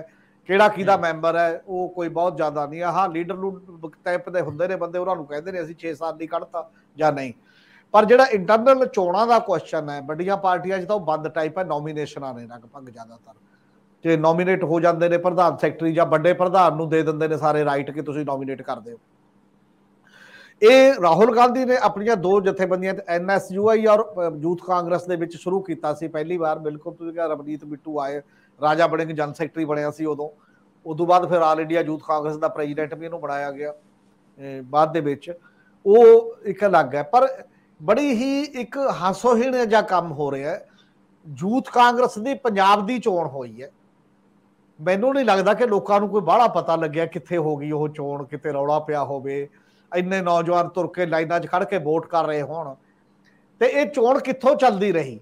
ਕਿਸੇ ਬੀਜੇਪੀ ਦੇ ਲੀਡਰ ਦੇ ਘਰ ਤੋਂ, ਕਿਸੇ ਆਮ ਆਦਮੀ ਪਾਰਟੀ ਦੇ ਲੀਡਰ ਦੇ ਰਾਹੀਂ, ਕਿਸੇ ਕਾਂਗਰਸ ਦਾ ਤੱਕ ਚੱਲ ਰਹੀ ਸੀ। ਕਈ ਅਕਾਲੀ ਵੀ ਯੂਥ ਕਾਂਗਰਸ ਦੇ ਵਿੱਚ ਇੰਟਰਸਟਡ ਸੀਗੇ ਔਰ ਉਹ ਸਾਰਿਆਂ ਕੋਲ ਜਾਂਦੇ ਰਹੇ, ਇੱਕ ਦੂਜੇ ਲੀਡਰਾਂ ਕੋਲ, ਜਿਹੜੇ ਖੜੇ ਬੰਦੇ ਸੀ ਨਾ ਉਮੀਦਵਾਰ ਯੂਥ ਕਾਂਗਰਸ ਦੇ, ਵੀ ਮੇਰੀ ਮਦਦ ਕਰ ਦਿਓ ਜੀ, ਤੁਹਾਡੇ ਜਿੰਨੇ ਕੁ ਰਿਸ਼ਤੇਦਾਰ ਦੋਸਤ ਮਿੱਤਰ ਤੁਹਾਡੇ ਵਰਕਰ ਹੈਗੇ ਉਹਨਾਂ ਨੂੰ ਕਹੋ ਕਿ ਮੈਨੂੰ ਵੋਟ ਪਾ ਦੇਣ, ਕਿਉਂਕਿ ਜਦ ਮੈਂਬਰ ਹੈ ਕੋਈ ਨਹੀਂ ਕਿਸੇ ਦਾ, ਜਿਹਦੇ ਤੋਂ ਮਰਜ਼ੀ ਪਵਾ ਲਓ। ਔਰ ਤੁਸੀਂ ਸਰਵੇ ਮੋਟਾ ਕਰ ਲਓ, ਪੰਜਾਬ 'ਚ ਜਨਰਲੀ ਘੁੰਮ ਲਓ, ਔਰ ਕਿੰਨੇ ਕਾਂਗਰਸੀਆਂ ਤੋਂ ਜ਼ਿਆਦਾ ਦੂਜੀਆਂ ਪਾਰਟੀਆਂ ਦਾ ਇੰਟਰਸਟ ਸੀ ਯੂਥ ਕਾਂਗਰਸ ਦਾ ਕਿਹੜਾ ਬੰਦਾ ਚੁਣਿਆ ਜਾਣਾ। ਸਾਡੇ ਤੋਂ ਪਹਿਲਾਂ ਰਾਜਸਥਾਨ ਹੋਇਆ ਹੈ, ਰਾਜਸਥਾਨ ਤਾਂ 10 ਕਰੋੜ ਰੁਪਇਆ ਇਕੱਠਾ ਹੋਇਆ ਜੀ, 50 ਰੁਪਏ ਵੋਟਰ ਨੂੰ ਦੇਣੇ ਵੀ ਪੈਂਦੇ ਸੀ ਨਾਲ, ਤੇ ਨਾਲ ਵੋਟ ਪਾਉਣੀ ਪੈਂਦੀ ਸੀ। 50 ਰੁਪਏ ਨਾਲ ਹੀ ਮੈਂਬਰ ਬਣ ਅੱਜੇ ਜਦੇ ਨਾਲ ਦੀ ਨਾਲ ਤੂੰ ਵੋਟ ਪਾ ਦੇ, ਤੈਨੂੰ ਵੋਟ ਦਾ ਰਾਈਟ ਵੀ ਮਿਲ ਗਿਆ ਤੇ ਦੋਨੇ ਗੱਲਾਂ ਇਕੱਠੀਆਂ ਹੋ। ਝੱਟ ਮੰਗਣੀ ਪੱਟ ਵਿਆਹ ਦਾ ਜਿਹੜਾ ਕਨਸੈਪਟ ਹੈ ਨਾ, ਇਹ ਲਾਗੂ ਹੋਇਆ ਮੈਂਬਰਸ਼ਿਪ ਤੇ, ਪੁਰਾਣੀ ਕੋਈ ਮੈਂਬਰਸ਼ਿਪ ਨਹੀਂ ਹੈ। ਹੁਣ ਕਹਿੰਦੇ ਨੇ ਉਹਨਾਂ ਨੇ ਨਾ ਜਿਹੜੀਆਂ 20 ਲੱਖ ਹੋਇਆ ਸੀ 12 ਲੱਖ ਕੈਂਸਲ ਹੋ ਗਈਆਂ ਜੀ, ਕੇਵਲ 8 ਲੱਖ ਮੰਨੀ ਹੈ ਕਿ ਰੀਅਲ ਵੋਟਰ 8 ਲੱਖ ਹੈ। ਬਾਕੀ ਪੈਸੇ ਤਾਂ 20 ਲੱਖ ਦੇ ਆ ਗਏ ਨਾ, 10 ਕਰੋੜ। ਬਾਕੀ ਬੋਗਸ ਤਾਂ ਕੱਢਤਾ, ਤੁਸੀਂ ਆਪਣੀ ਪਸੰਦ ਦਾ ਪ੍ਰਧਾਨ ਬਣਾ ਲਿਆ ਜਿਹੜਾ ਬਣਾ ਲਿਆ। ਪੰਜਾਬ ਦੇ ਵਿੱਚ 5 ਲੱਖ ਕਹਿੰਦੇ ਨੇ ਵੋਟਿੰਗ ਹੋਈ ਹੈ, ਇਹ ਮਤਲਬ ਹੋ ਗਈ ਹੈ ਜਿਹੜੀ ਹੁਣ ਤੱਕ ਦੀ ਵੱਖ-ਵੱਖ ਮਾਮਲਿਆਂ ਦੇ ਵਿੱਚ। ਤੇ 2.5 ਕਰੋੜ ਰੁਪਇਆ ਹੀ ਬਣਿਆ, ਰਾਜਸਥਾਨ ਨਾਲੋਂ ਅਸੀਂ ਛੋਟੇ ਆ ਤੇ ਛੋਟਾ ਉਹ ਜਿਹਾ ਖਰਚ ਹੋ ਗਿਆ। ਇਹ ਆਫੀਸ਼ੀਅਲ ਹੈ 50 ਲੱਖ, ਪਰ ਇਦੋਂ ਬਿਨਾਂ ਜੋ ਖਰਚੇ ਹੋਏ ਤੁਸੀਂ ਦੇਖੋ ਕਿ ਕਿੰਨੇ ਬੰਦੇ ਯੂਥ ਕਾਂਗਰਸ ਦੀ ਚੋਣ ਲੜ ਸਕਦੇ ਨੇ। ਕੀ ਹੈ ਜਿਹੜੇ 2 ਚਿੱਠੀਆਂ ਆਈਆਂ ਨੇ, ਔਰ ਇਹ ਮੈਨੂੰ ਆਪਾਂ ਨੂੰ ਨਹੀਂ ਲਿਖਿਆ, ਇਹ ਜ਼ਿਲ੍ਹਾ ਪ੍ਰਧਾਨਾਂ ਨੂੰ ਲਿਖੀਆਂ ਹੋਈਆਂ ਨੇ। ਸੰਗਰੂਰ ਤੋਂ ਗੀਤਾ ਰਾਣੀ ਇੱਕ ਕੁੜੀ ਹੈ ਜਿਹੜੀ ਸੋਸ਼ਲ ਮੀਡੀਆ ਨੂੰ ਕਰਦੀ ਹੈ, ਦੂਜੇ ਲੋਕਾਂ ਦੇ ਇਹ ਕੰਮ ਬਾਕੀ ਟੀਮ ਨਾਲ ਲੈ ਕੇ ਸਾਰੀਆਂ ਚੀਜ਼ਾਂ ਕਰਦੀ ਹੈ, ਜਿਨ੍ਹਾਂ ਨੇ ਚਿੱਠੀ ਲਿਖੀ ਹੈ ਦਲਬੀਰ ਸਿੰਘ ਗੋਲਡੀ ਜਿਹੜੇ ਐਕਸ MLA ਨੇ ਤੇ ਜਿਹੜਾ ਸੰਗਰੂਰ ਦੇ ਪ੍ਰਧਾਨ ਨੇ, ਮਾਈਕਲ ਗਾਗੋਵਾਲ ਜਿਹੜਾ ਮਾਨਸਾ ਦਾ ਜ਼ਿਲ੍ਹੇ ਦਾ ਪ੍ਰਧਾਨ ਹੈ, ਕਾਂਗਰਸ ਦੇ ਪ੍ਰਧਾਨ ਨੇ, ਇਹ ਯੂਥ ਦੇ ਨਹੀਂ ਕਾਂਗਰਸ ਦੇ ਪ੍ਰਧਾਨ ਨੇ, ਕਿ ਸਾਡੇ ਨਾਲ ਸਾਨੂੰ ਤੁਸੀਂ ਇਹ ਕਿਹਾ ਗਿਆ ਸੀ ਕਿ ਤੁਸੀਂ ਕੰਪੇਨ ਕਰਨੀ ਹੈ ਬ੍ਰਹਮ ਮਹਿੰਦਰੇ ਦੇ ਲੜਕੇ ਦੀ, ਮੋਹਿਤ ਮਹਿੰਦਰਾ ਦੀ, ਤੇ ਉਹਦੇ ਵਾਸਤੇ ਅਸੀਂ ਵੋਟਾਂ ਪਵਾਉਣ ਤੋਂ ਲੈ ਕੇ ਕੰਮ ਕਰਨਾ ਸੀ। ਸਾਡੇ ਨਾਲ ਕੀਤਾ ਜਿਵੇਂ 31 ਗੁਣਾ 18,000, ਮਤਲਬ ਜਿਹੜਾ ਸਧਾਰਨ ਵਰਕਰ ਉਹਦਾ ਹੋਊਗਾ ਉਹਨੂੰ 18,000 ਰੁਪਇਆ ਦੇਣਾ, 31 ਹੋਣਗੇ ਤੇ 31 ਦੇ ਲਿਹਾਜ਼ ਦੇ ਨਾਲ ਉਹ ਪੈਸੇ ਬਣ ਗਏ 5,23,000 ਰੁਪਏ। ਇਹ 10 ਮਾਰਚ ਤੋਂ ਲੈ ਕੇ 17 ਅਪ੍ਰੈਲ ਤੱਕ ਕੀਤਾ ਉਹਨਾਂ ਨੇ ਕੰਮ, ਇਹਨਾਂ ਦਾ ਜਿਹੜਾ ਵੋਟਾਂ। ਤੇ ਉਹ ਜਿਹੜੀ ਸੁਪਰਵਾਈਜ਼ਰ ਕੁੜੀ ਆ ਉਹਦਾ 75,000 ਰੁਪਈਆ ਮਤਲਬ ਇਸ ਮਹੀਨੇ ਚ ਇਹਨਾਂ ਨੇ ਦੇਣਾ ਸੀ, ਤੇ ਪੈਸਾ ਦਿੱਤਾ 1,01,000 ਰੁਪਈਆ ਪੇਮੈਂਟ। ਇਹ ਜ਼ਿਲ੍ਹਾ ਵਾਈਜ਼ ਹੈ, ਮਤਲਬ ਇੱਕ ਜ਼ਿਲ੍ਹੇ ਦਾ ਇੰਨਾ ਮੈਂ ਦੱਸਦਾ, ਦੂਜੇ ਜ਼ਿਲ੍ਹੇ ਦਾ ਫਿਰ ਇੰਨਾ ਹੈ ਉਸ ਪੱਧਰ ਦੇ ਉੱਤੇ। ਹੁਣ ਉਹਨਾਂ ਨੇ ਚਿੱਠੀਆਂ ਲਿਖੀਆਂ ਤੇ ਉਹ ਮੋਹਿਤ ਮਹਿੰਦਰਾ ਨੂੰ ਵੀ ਫੋਨ ਕਰਦੇ ਨੇ, ਮੇਰੇ ਖਿਆਲ ਮੈਂ ਵੀ ਟਰਾਈ ਕੀਤਾ, WhatsApp ਵੀ ਦੂਜਾ, ਜਿਵੇਂ ਉਹਨਾਂ ਦਾ ਨਹੀਂ ਚੱਕਿਆ ਸ਼ਾਇਦ ਮੇਰਾ ਨਹੀਂ ਚੱਕਿਆ ਉਵੇਂ ਉਹਨਾਂ ਦਾ ਵੀ ਉਹ ਫੋਨ ਨਹੀਂ ਚੱਕਦਾ ਅੱਜ ਕੱਲ। ਉਹ ਕਹਿੰਦੇ ਵੀ ਜੇ ਗੋਲਡੀ ਉਹਨਾਂ ਨੂੰ ਜਾਂ ਉਹਨੂੰ ਕਰਦੇ ਆ, ਉਹ ਕਹਿੰਦੇ ਨੇ ਜੇ ਤੁਸੀਂ ਮੋਹਿਤ ਨਾਲ ਗੱਲ ਕਰੋ, ਉਹਦੀ ਚੋਣ ਸੀ, ਪੈਸੇ ਵੀ ਮੋਹਿਤ ਨੇ ਦੇਣੇ ਨੇ, ਕੰਟਰੈਕਟ ਕੇ ਉਹਨਾਂ ਨਾਲ ਕੀਤਾ ਜ਼ਿਲ੍ਹਾ ਪ੍ਰਧਾਨਾਂ ਨੇ। ਮੋਹਿਤ ਦਾ ਦਫ਼ਤਰ ਕਹਿ ਰਿਹਾ ਕਿ ਜਿਨ੍ਹਾਂ ਨੇ ਕੰਟਰੈਕਟ ਕੀਤਾ ਉਹਨਾਂ ਤੋਂ ਪੈਸੇ ਮੰਗੋ। ਹੁਣ ਉਹ ਬੰਦਾ ਕਿੱਧਰ ਜਾਏ ਜੀ? ਜੇ ਇਹ ਗੱਲ ਸੱਚੀ ਹੈ ਜਿਹੜੀ ਉਹ ਲਿਖਤੀ ਰੂਪ ਚ ਕਰ ਰਹੇ ਨੇ ਤਾਂ ਇਹਦਾ ਜਵਾਬ ਕਿਸੇ ਨੂੰ ਦੇਣਾ ਪਏਗਾ। 23 ਜ਼ਿਲ੍ਹੇ ਨੇ, ਇੱਕ ਜ਼ਿਲ੍ਹੇ ਚ 6,23,000 ਰੁਪਇਆ ਇੱਕ ਕੈਂਡੀਡੇਟ ਦੇ ਰਿਹਾ, ਇਹ ਦੂਜੇ ਸਾਰੇ ਪੈਸੇ ਤੋਂ ਅਲੱਗ ਹੈ ਕਿ ਕਿਸੇ ਨੂੰ ਸ਼ਰਾਬ ਪਰਾ ਕੇ ਵੋਟ ਪਵਾਉਣੀ, ਕਿਸੇ ਦਾ ਬਾਕੀ ਕਰਨਾ ਤੇ ਕਰਨਾ, ਉਹ ਬਸ ਕੀ ਛੱਡ ਦਿਓ। ਇਹਦਾ ਵੀ ਤੁਸੀਂ ਦੇਖੋ 6,23,000 ਦੇ ਲਿਹਾਜ਼ ਨਾਲ ਹਰ ਜ਼ਿਲ੍ਹੇ ਚ, ਹਾਲਾਂਕਿ ਦੋਨੋਂ ਵੱਡੇ ਜ਼ਿਲ੍ਹੇ ਨਹੀਂ ਹੈ, ਉੱਡੇ ਕਈ ਅੰਮ੍ਰਿਤਸਰ ਗੁਰਦਾਸਪੁਰ ਵਰਗੇ ਵੱਡੇ ਜ਼ਿਲ੍ਹੇ ਵੀ ਨੇ, ਸ਼ਾਇਦ ਉੱਥੇ ਜ਼ਿਆਦਾ ਲੱਗਿਆ ਹੋਵੇ ਪੈਸਾ। ਇਦੋਂ ਵੀ ਜੇ ਵੋਟਾਂ ਇੰਨੇ ਹੀ ਲਾ ਲਓ ਤਾਂ ਵੀ ਕਿੰਨਾ ਪੈਸਾ ਇੱਕ ਕੈਂਡੀਡੇਟ ਦਾ ਖਰਚ ਹੋਇਆ। ਔਰ ਦੂਜਾ ਇੱਕ ਅੰਮ੍ਰਿਤਸਰ ਚੋਂ ਸੀ ਕੈਂਡੀਡੇਟ, ਪਹਿਲਾਂ NUI ਦਾ ਪ੍ਰਧਾਨ ਸੀ, ਉਹਦੀ ਕਮਾਂਡ ਕਹਿੰਦੇ ਅਕਾਲੀ ਦਲ ਦੇ ਕਈ ਜਰਨੈਲਾਂ ਨੇ ਸਾਂਭੀ ਸੀ, ਤੇ ਉਹ ਫੋਨ ਵੀ ਕਰਦੇ ਰਹੇ ਕਿ ਤੁਸੀਂ ਜ਼ਰੂਰ ਵੋਟ ਪਾਓ ਜੀ। ਇੱਕ ਤਾਂ ਇਹ ਹੋਊਗਾ ਕਿ ਜਿਹੜਾ ਵੀ ਯੂਥ ਕਾਂਗਰਸ ਦਾ ਪ੍ਰਧਾਨ ਬਣ ਗਿਆ ਤਾਂ ਉਹ ਦੂਜੇ ਲੀਡਰਾਂ ਦੇ ਪ੍ਰਭਾਵ ਚ ਰਹੂਗਾ ਜਾਂ ਤੁਹਾਡੀ ਯੂਥ ਕਾਂਗਰਸ ਲਈ ਕੰਮ ਕਰੂਗਾ। ਸੜਕ ਤੇ ਕਿਉਂ ਨਹੀਂ ਜਾਂਦੇ? ਕੱਲ ਨੂੰ ਸੜਕ ਤੇ ਜਾਣ ਜੋਗਾ ਉਹ ਬਚੂਗਾ। ਜਿਹੜੀਆਂ ਧਿਰ ਤੋਂ ਵੋਟਾਂ ਮੰਗੀਆਂ ਨੇ, ਸਾਰਿਆਂ ਤੋਂ ਹੀ ਮੰਗੀਆਂ ਨੇ, ਉਹ ਸਭ ਦਾ ਹੀ ਬੰਦਾ, ਇਹਦਾ ਮਤਲਬ ਸਦਾ ਬਹਾਰ ਬੰਦਾ ਹੋ ਗਿਆ ਵੀ ਆਪਾਂ ਉਹਦੇ ਨਾਲ ਵੀ ਦੋਸਤੀ, ਉਹਦੇ ਨਾਲ ਵੀ। ਕੱਲ ਨੂੰ ਉਹ ਪੋਲਿਟਿਕਸ ਕਿਹੋ ਜਿਹੀ ਕਰੂਗਾ? ਦੂਜੀ ਗੱਲ, ਜਦੋਂ ਇੰਨੇ ਪੈਸੇ ਪਹਿਲਾਂ ਹੀ ਖਰਚ ਹੋ ਰਹੇ ਨੇ ਯੂਥ ਕਾਂਗਰਸ ਦਾ ਪ੍ਰਧਾਨ ਬਣਨ ਦੇ ਲਈ, ਇੱਕ ਨੇ ਜਿੱਤਣਾ ਬਾਕੀ ਨੇ ਹਾਰਨਾ ਵੀ ਹੈ ਨਾ, ਉਹ ਪੈਸੇ ਕਿੱਥੋਂ ਲਿਆਊਗਾ? ਉਹ ਆਉਣਗੇ ਕਿੱਥੋਂ ਕਿਸ ਮਾਮਲੇ 'ਚ? ਹਾਲਾਂਕਿ ਮੋਹਿਤ ਮਹਿੰਦਰਾ ਤੇ ਬ੍ਰਹਮ ਮਹਿੰਦਰਾ ਨੂੰ ਵੀ ਵਿਜੀਲੈਂਸ ਨੇ ਸੱਦਿਆ ਹੋਇਆ ਸੀ ਪਿਛਲੇ ਦਿਨਾਂ, ਚਲੋ ਅਲੱਗ ਗੱਲ ਹੈ, ਉਹਦਾ 'ਚ ਵੱਖਰੀ ਗੱਲ ਹੈ। ਔਰ ਤੀਜੀ ਗੱਲ, ਜਿਹੜਾ ਪੈਸਾ ਹੁਣ ਜੇ ਚਲੋ ਕੰਮ ਵੀ ਕਰਾ ਲਿਆ, ਕਿਤੋਂ ਕਰਾਇਆ, ਤੂੰ ਉਹ ਗਰੀਬ ਬੰਦਿਆਂ ਦੇ ਤਾਂ ਪੈਸੇ ਦੇ ਦਿਓ ਜਿਨ੍ਹਾਂ ਨੇ ਦਿਹਾੜੀ ਕੀਤੀ ਤੁਹਾਡੇ ਨਾਲ, ਜਿਨ੍ਹਾਂ ਨੇ ਕੰਮ ਕੀਤਾ, ਜਿਨ੍ਹਾਂ ਨਾਲ ਕਮਿਟਮੈਂਟ ਕੀਤੀ। ਔਰ ਉਹਨਾਂ ਤੇ ਲਿਖਿਆ ਚਿੱਠੀਆਂ 'ਚ ਕਿ ਉਹ ਕਹਿੰਦੇ ਨੇ ਸਾਨੂੰ 2 ਬੰਦੇ ਫੋਨ ਕਰਦੇ ਨੇ, ਥ੍ਰੈਟ ਕਰਦੇ ਨੇ ਵੀ ਤੁਸੀਂ ਮੂੰਹ ਬੰਦ ਰੱਖੋ, ਨਹੀਂ ਤਾਂ ਜਾਓ, ਜਿਹੜੇ ਥਾਣੇ ਜਾਣਾ ਥਾਣੇ ਜਾਓ, ਜਿੱਥੇ ਮੀਡੀਆ 'ਚ ਜਾਣਾ ਮੀਡੀਆ 'ਚ ਜਾਓ, ਢੇਲਾ ਨਹੀਂ ਮਿਲਦਾ। ਇਹ ਥ੍ਰੈਟਨਿੰਗ ਟੋਨ ਅਜੇ ਗਵਰਨਮੈਂਟ 'ਚ ਨਹੀਂ ਆਏ, ਅਜੇ ਵਿਰੋਧੀ ਧਿਰ 'ਚ ਨੇ, ਅਜੇ ਪੜੇ ਵੀ ਨਹੀਂ, ਅਜੇ ਪਰਚੀਆਂ ਖੁੱਲਣੀਆਂ ਨੇ। ਤੇ ਜੇ ਇਸ ਲੈਵਲ ਦਾ ਕਲਚਰ, ਪੋਲੀਟੀਕਲ ਕਲਚਰ ਪੰਜਾਬ 'ਚ ਵਿਕਸਿਤ ਹੋਣਾ ਹੈ ਔਰ ਹੋ ਰਿਹਾ ਲਗਾਤਾਰ, ਤਾਂ ਉਹਦੇ ਤੋਂ ਆਪਾਂ ਉਮੀਦ ਕੀ ਕਰ ਸਕਦੇ ਹਾਂ, ਕਿਸ ਲੈਵਲ ਦੀ ਕਰ ਸਕਦੇ ਹਾਂ? ਇਹ ਬਹੁਤ ਬੜਾ ਕੁਐਸਚਨ ਹੈ ਆਉਣ ਵਾਲੇ ਦਿਨਾਂ ਦੇ ਵਿੱਚ। ਔਰ ਜਥੇਬੰਦੀਆਂ ਪਾਰਟੀਆਂ, ਰਾਹੁਲ ਗਾਂਧੀ ਨੂੰ ਵੀ ਮੇਰਾ ਖਿਆਲ ਹੈ ਸੋਚਣਾ ਚਾਹੀਦਾ ਮਾੜਾ ਮੋਟਾ ਕਿ ਐਵੇਂ ਜੇ ਪ੍ਰਧਾਨ ਇਹੋ ਜਿਹਾ ਵੋਟਾਂ ਨਾਲ ਬਣਦੇ ਨੇ, ਐਦੂ ਤਾਂ ਨੋਮੀਨੇਸ਼ਨ ਚੰਗੀ ਹੈ, ਘੱਟੋ ਘੱਟ ਆਪਦੇ ਬੰਦੇ ਨੂੰ ਤਾਂ ਕਿਸੇ ਨੂੰ ਬਣਾਉਂਦੇ ਹੋਣਗੇ ਜਿਹੜਾ ਬੰਦਾ ਤੁਹਾਨੂੰ ਚੰਗਾ ਲੱਗਦਾ ਹੋਊ। ਵੋਟ ਦਾ ਮਤਲਬ ਹੁੰਦਾ ਪਹਿਲਾਂ ਮੈਂਬਰਸ਼ਿਪ ਕੱਟੋ, ਮੈਂਬਰਸ਼ਿਪ ਤਸਦੀਕ ਕਰੋ, ਤਸਦੀਕ ਕਰਕੇ ਉਹਨਾਂ ਨੂੰ ਆਈ ਕਾਰਡ ਦਿਓ, ਉਸ ਢੰਗ ਨਾਲ ਵੋਟ ਪਵੇ ਤਾਂ ਤੁਹਾਡਾ ਬੰਦਾ ਹੋਏਗਾ। ਘੱਟ ਨਾਲ ਪਵਾ ਲਓ, ਲੱਖਾਂ 'ਚ ਜ਼ਰੂਰੀ ਹੈ, 1000 ਬੰਦਾ ਚੁਣ ਲਓ ਆਪਦਾ ਬੰਦਾ, ਜੇ ਚੁਣਨਾ 2000 'ਚੋਂ ਚੁਣ ਲਓ, ਉਹਦੀ ਕੋਈ ਸੈਂਟਿਟੀ ਰਹਿਣ ਦਿਓ ਮਾੜੀ ਮੋਟੀ, ਨਹੀਂ ਤਾਂ ਜੋ ਸਾਰਾ ਕੁਛ ਸਿਸਟਮ ਚੱਲ ਰਿਹਾ ਔਰ ਇਹਦੇ ਤੋਂ ਨਾ ਉਮੀਦੀ ਹੀ ਜ਼ਾਹਰ ਹੋਏਗੀ ਆਉਣ ਵਾਲੇ ਦਿਨਾਂ 'ਚ, ਕਿਉਂ ਜੇ ਲੀਡਰਸ਼ਿਪ ਅੱਗੇ ਆਏਗੀ ਉਹ ਵੀ ਦਿਖਾਈ ਦੇਗੀ। ਤੁਸੀਂ ਠੀਕ ਕਹਿ ਰਹੇ ਹੋ ਵੀ ਇਹ ਨਾ ਉਮੀਦੀ ਤਾਂ ਪਹਿਲਾਂ ਹੀ ਪੈਦਾ ਕਰ ਲੈਂਦੇ ਆ, ਪਰ ਸਵਾਲਾਂ ਦਾ ਸਵਾਲ ਹੈ ਕਿ ਤਰੀਕਾ ਸੌਖਾ, ਮੌਕੇ ਤੇ ਬੰਦਾ ਜਿਹੜਾ ਉਹਨੂੰ ਮੈਂਬਰ ਬਣਾਓ ਤੇ ਮੌਕੇ ਤੇ ਵੋਟ ਪਵਾਓ। ਫਿਰ ਇਹਦੇ ਨਾਲ ਕੀ ਫਰਕ ਪੈਂਦਾ ਕਿ ਉਹਦੀ ਬੈਕਗਰਾਉਂਡ ਕਿਸੇ ਅਕਾਲੀ ਪਰਿਵਾਰ ਨਾਲ ਹੈ, ਉਹ ਕਿਤੇ ਕਾਮਰੇਡਾਂ ਚੋਂ ਆ ਰਿਹਾ, ਉਹ ਆਮ ਆਦਮੀ ਪਾਰਟੀ ਦਾ। ਤੇ ਜੇ ਰਲ ਮਿਲ ਕੇ ਸਾਰੀਆਂ ਧਿਰਾਂ ਇਦਾਂ ਇਲੈਕਸ਼ਨ ਕਰਾਉਣ ਲੱਗ ਪੈਣ ਤੇ ਨੌਜਵਾਨਾਂ ਨੂੰ ਮੌਕੇ ਵੱਧ ਮਿਲਣਗੇ, ਬਾਅਦ ਦੇ ਵਿੱਚ ਚੂਜ਼ ਕਰ ਲੈਣਗੇ ਸਾਲ 2 ਸਾਲ ਬਾਅਦ ਜਦੋਂ ਸਮਝ ਆਊਗੀ ਵੀ ਆਪਾਂ ਹੁਣ ਕਿਹੜੀ ਪਾਰਟੀ ਨਾਲ ਜਾਣਾ। ਵੈਸੇ ਨੌਜਵਾਨੀ 'ਚ ਸਰਦਾਰ ਜਗਤਾਰ ਸਿੰਘ ਜੀ ਟ੍ਰੈਂਡ ਨਹੀਂ ਰਿਹਾ, ਪੋਲਿਟਿਕਸ ਵਿੱਚ ਨਵੇਂ ਬੱਚੇ, ਪੜ੍ਹੇ ਲਿਖੇ ਬੱਚੇ ਆਉਣਾ ਨਹੀਂ ਚਾਹੁੰਦੇ, ਨਫ਼ਰਤ ਕਰਨ ਲੱਗੇ ਪੋਲਿਟਿਕਸ ਨੂੰ। ਸਾਡੇ ਕੋਲ ਜਿਹੜਾ ਸੋਸ਼ਲ ਮੀਡੀਆ ਤੇ ਕਰਾਊਡ ਹੈ ਉਹ ਸ਼ਾਇਦ ਸੋਸ਼ਲ ਮੀਡੀਆ ਤੇ ਰਹਿ ਜਾਂਦਾ ਜਾਂ ਉਹ ਥੱਲੇ ਦੇ ਪੱਧਰ ਤੇ ਪ੍ਰਵੋਕ ਹੋ ਜਾਂਦਾ, ਰੌਲਾ ਰੱਪਾ ਪਾ ਜਾਂਦਾ।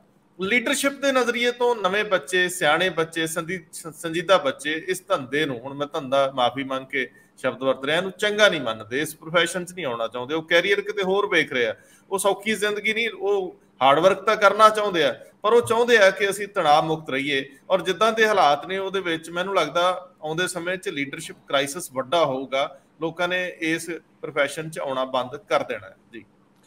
ਜੇ ਆਉਣਾ ਨਾ ਚਾਹਣ ਰੰਧਾਵਾ ਜੀ, ਫਿਰ ਇਹ ਲੋਕ ਇੰਨੇ ਪੈਸੇ ਨਹੀਂ ਖਰਚਦੇ। ਇਹਦਾ ਮਤਲਬ ਕੁਝ ਲੋਕ ਆਉਣਾ ਚਾਹੁੰਦੇ ਆ, ਇਹ ਐਵੀਡੈਂਸ ਆਪਣੇ ਆਪ ਦੇ ਵਿੱਚ ਹੈ ਜਿਹੜੀ ਉਹਨਾਂ ਨੇ ਪੈਸੇ ਖਰਚੇ ਹੈ ਕਿ ਲੋਕ ਆਉਣਾ ਚਾਹੁੰਦੇ ਆ। ਪਿੱਛੇ ਜਦੋਂ ਕੁਝ ਸਾਲ ਪਹਿਲਾਂ ਸੁਖਬੀਰ ਹੋਰਾਂ ਨੇ SOI ਬਣਾਈ ਸੀ ਤੇ ਬੜੀ ਹਾਈਪ ਬਿਲਡ ਕੀਤੀ ਸੀ ਬਈ ਮੁੰਡੇ ਨਵੇਂ ਆ ਰਹੇ ਆ, ਸਭ ਕੁਝ ਸੀਗਾ। ਯੂਥ ਕਾਂਗਰਸ ਦੀ ਇਲੈਕਸ਼ਨ ਆਪਣੀ ਕਰਾਉਣੀ ਸ਼ੁਰੂ ਕੀਤੀ ਰਾਹੁਲ ਗਾਂਧੀ ਨੇ, ਉਦੋਂ ਵੀ ਮੈਨੂੰ ਯਾਦ ਹੈ ਪਹਿਲੀ ਇਲੈਕਸ਼ਨ ਪੰਜਾਬ ਦੇ ਵਿੱਚ ਹੀ ਹੋਈ ਸੀ। ਇਹ ਐਕਸਪੈਰੀਮੈਂਟ ਪੰਜਾਬ ਤੋਂ ਸ਼ੁਰੂ ਹੁੰਦਾ ਹੈ ਤੇ ਰਾਜਾ ਵੜਿੰਗ ਮੇਰਾ ਖਿਆਲ ਪਹਿਲੀ ਵਾਰੀ ਪ੍ਰਧਾਨ ਇਸ ਤਰ੍ਹਾਂ ਹੀ ਚੁਣਿਆ ਗਿਆ ਸੀ, ਇੱਥੋਂ ਥੱਲਿਓਂ ਚੁਣ ਕੇ ਹੁੰਦੇ ਸੀਗੇ। ਇੱਕ ਆਸਪੈਕਟ ਹੋ ਰਿਹਾ ਜੀ, ਮੈਨੂੰ ਇਹ ਨਹੀਂ ਪਤਾ ਕਿ ਇਸ ਪਰਟੀਕੂਲਰ ਮਾਮਲੇ ਦੇ ਵਿੱਚ ਕੀ ਹੋਇਆ, ਕਿੰਨੇ ਪੈਸੇ ਹੈ। ਅੱਗੇ ਹੁੰਦਾ ਸੀ ਕਿ ਜਿਹੜੀਆਂ ਮੈਂਬਰਸ਼ਿਪ ਦੀਆਂ ਕਾਪੀਆਂ, ਮੈਂਬਰਸ਼ਿਪ ਭਰਤੀ ਦੀਆਂ ਕਾਪੀਆਂ ਛਪਦੀਆਂ ਸੀਗੀਆਂ ਤੇ ਪਤਾ ਹੁੰਦਾ ਸੀ ਰਿਕਾਰਡ ਦੇ ਵਿੱਚ ਵੀ ਕਿਹੜਾ ਆਪਣਾ ਲੀਡਰ ਕਿੰਨੀਆਂ ਕਾਪੀਆਂ ਲੈ ਗਿਆ। ਉਹ ਪੈਸੇ ਹਰ ਬੰਦਾ ਆਪਣੀ ਜੇਬ ਤੋਂ ਦਿੰਦਾ ਹੁੰਦਾ ਸੀ, ਨਾ ਕਿ ਜਿਹੜਾ ਮੈਂਬਰ ਐਨਰੋਲ ਕਰਨਾ ਉਹ ਤੋਂ। ਉਹ ਸਿਰਫ ਖਾਨਾ ਪੂਰਤੀ ਹੁੰਦੀ ਸੀ। ਇਹ ਅੱਜ ਦਾ ਸਿਸਟਮ ਨਹੀਂ ਹੈ। ਹੁਣ ਤਾਂ ਚਲੋ ਡਿਜੀਟਾਈਜ਼ ਹੋ ਗਿਆ, ਗੱਲ ਵੱਖਰੀ ਹੈ, ਸਿਸਟਮ ਚੇਂਜ ਹੋਇਆ, ਲੇਕਿਨ ਜਿਹੜਾ ਹੈ ਪੈਸੇ ਦੇਣ ਦਾ ਕੰਮ ਉਹ ਪੁਰਾਣਾ ਹੀ ਹੈ।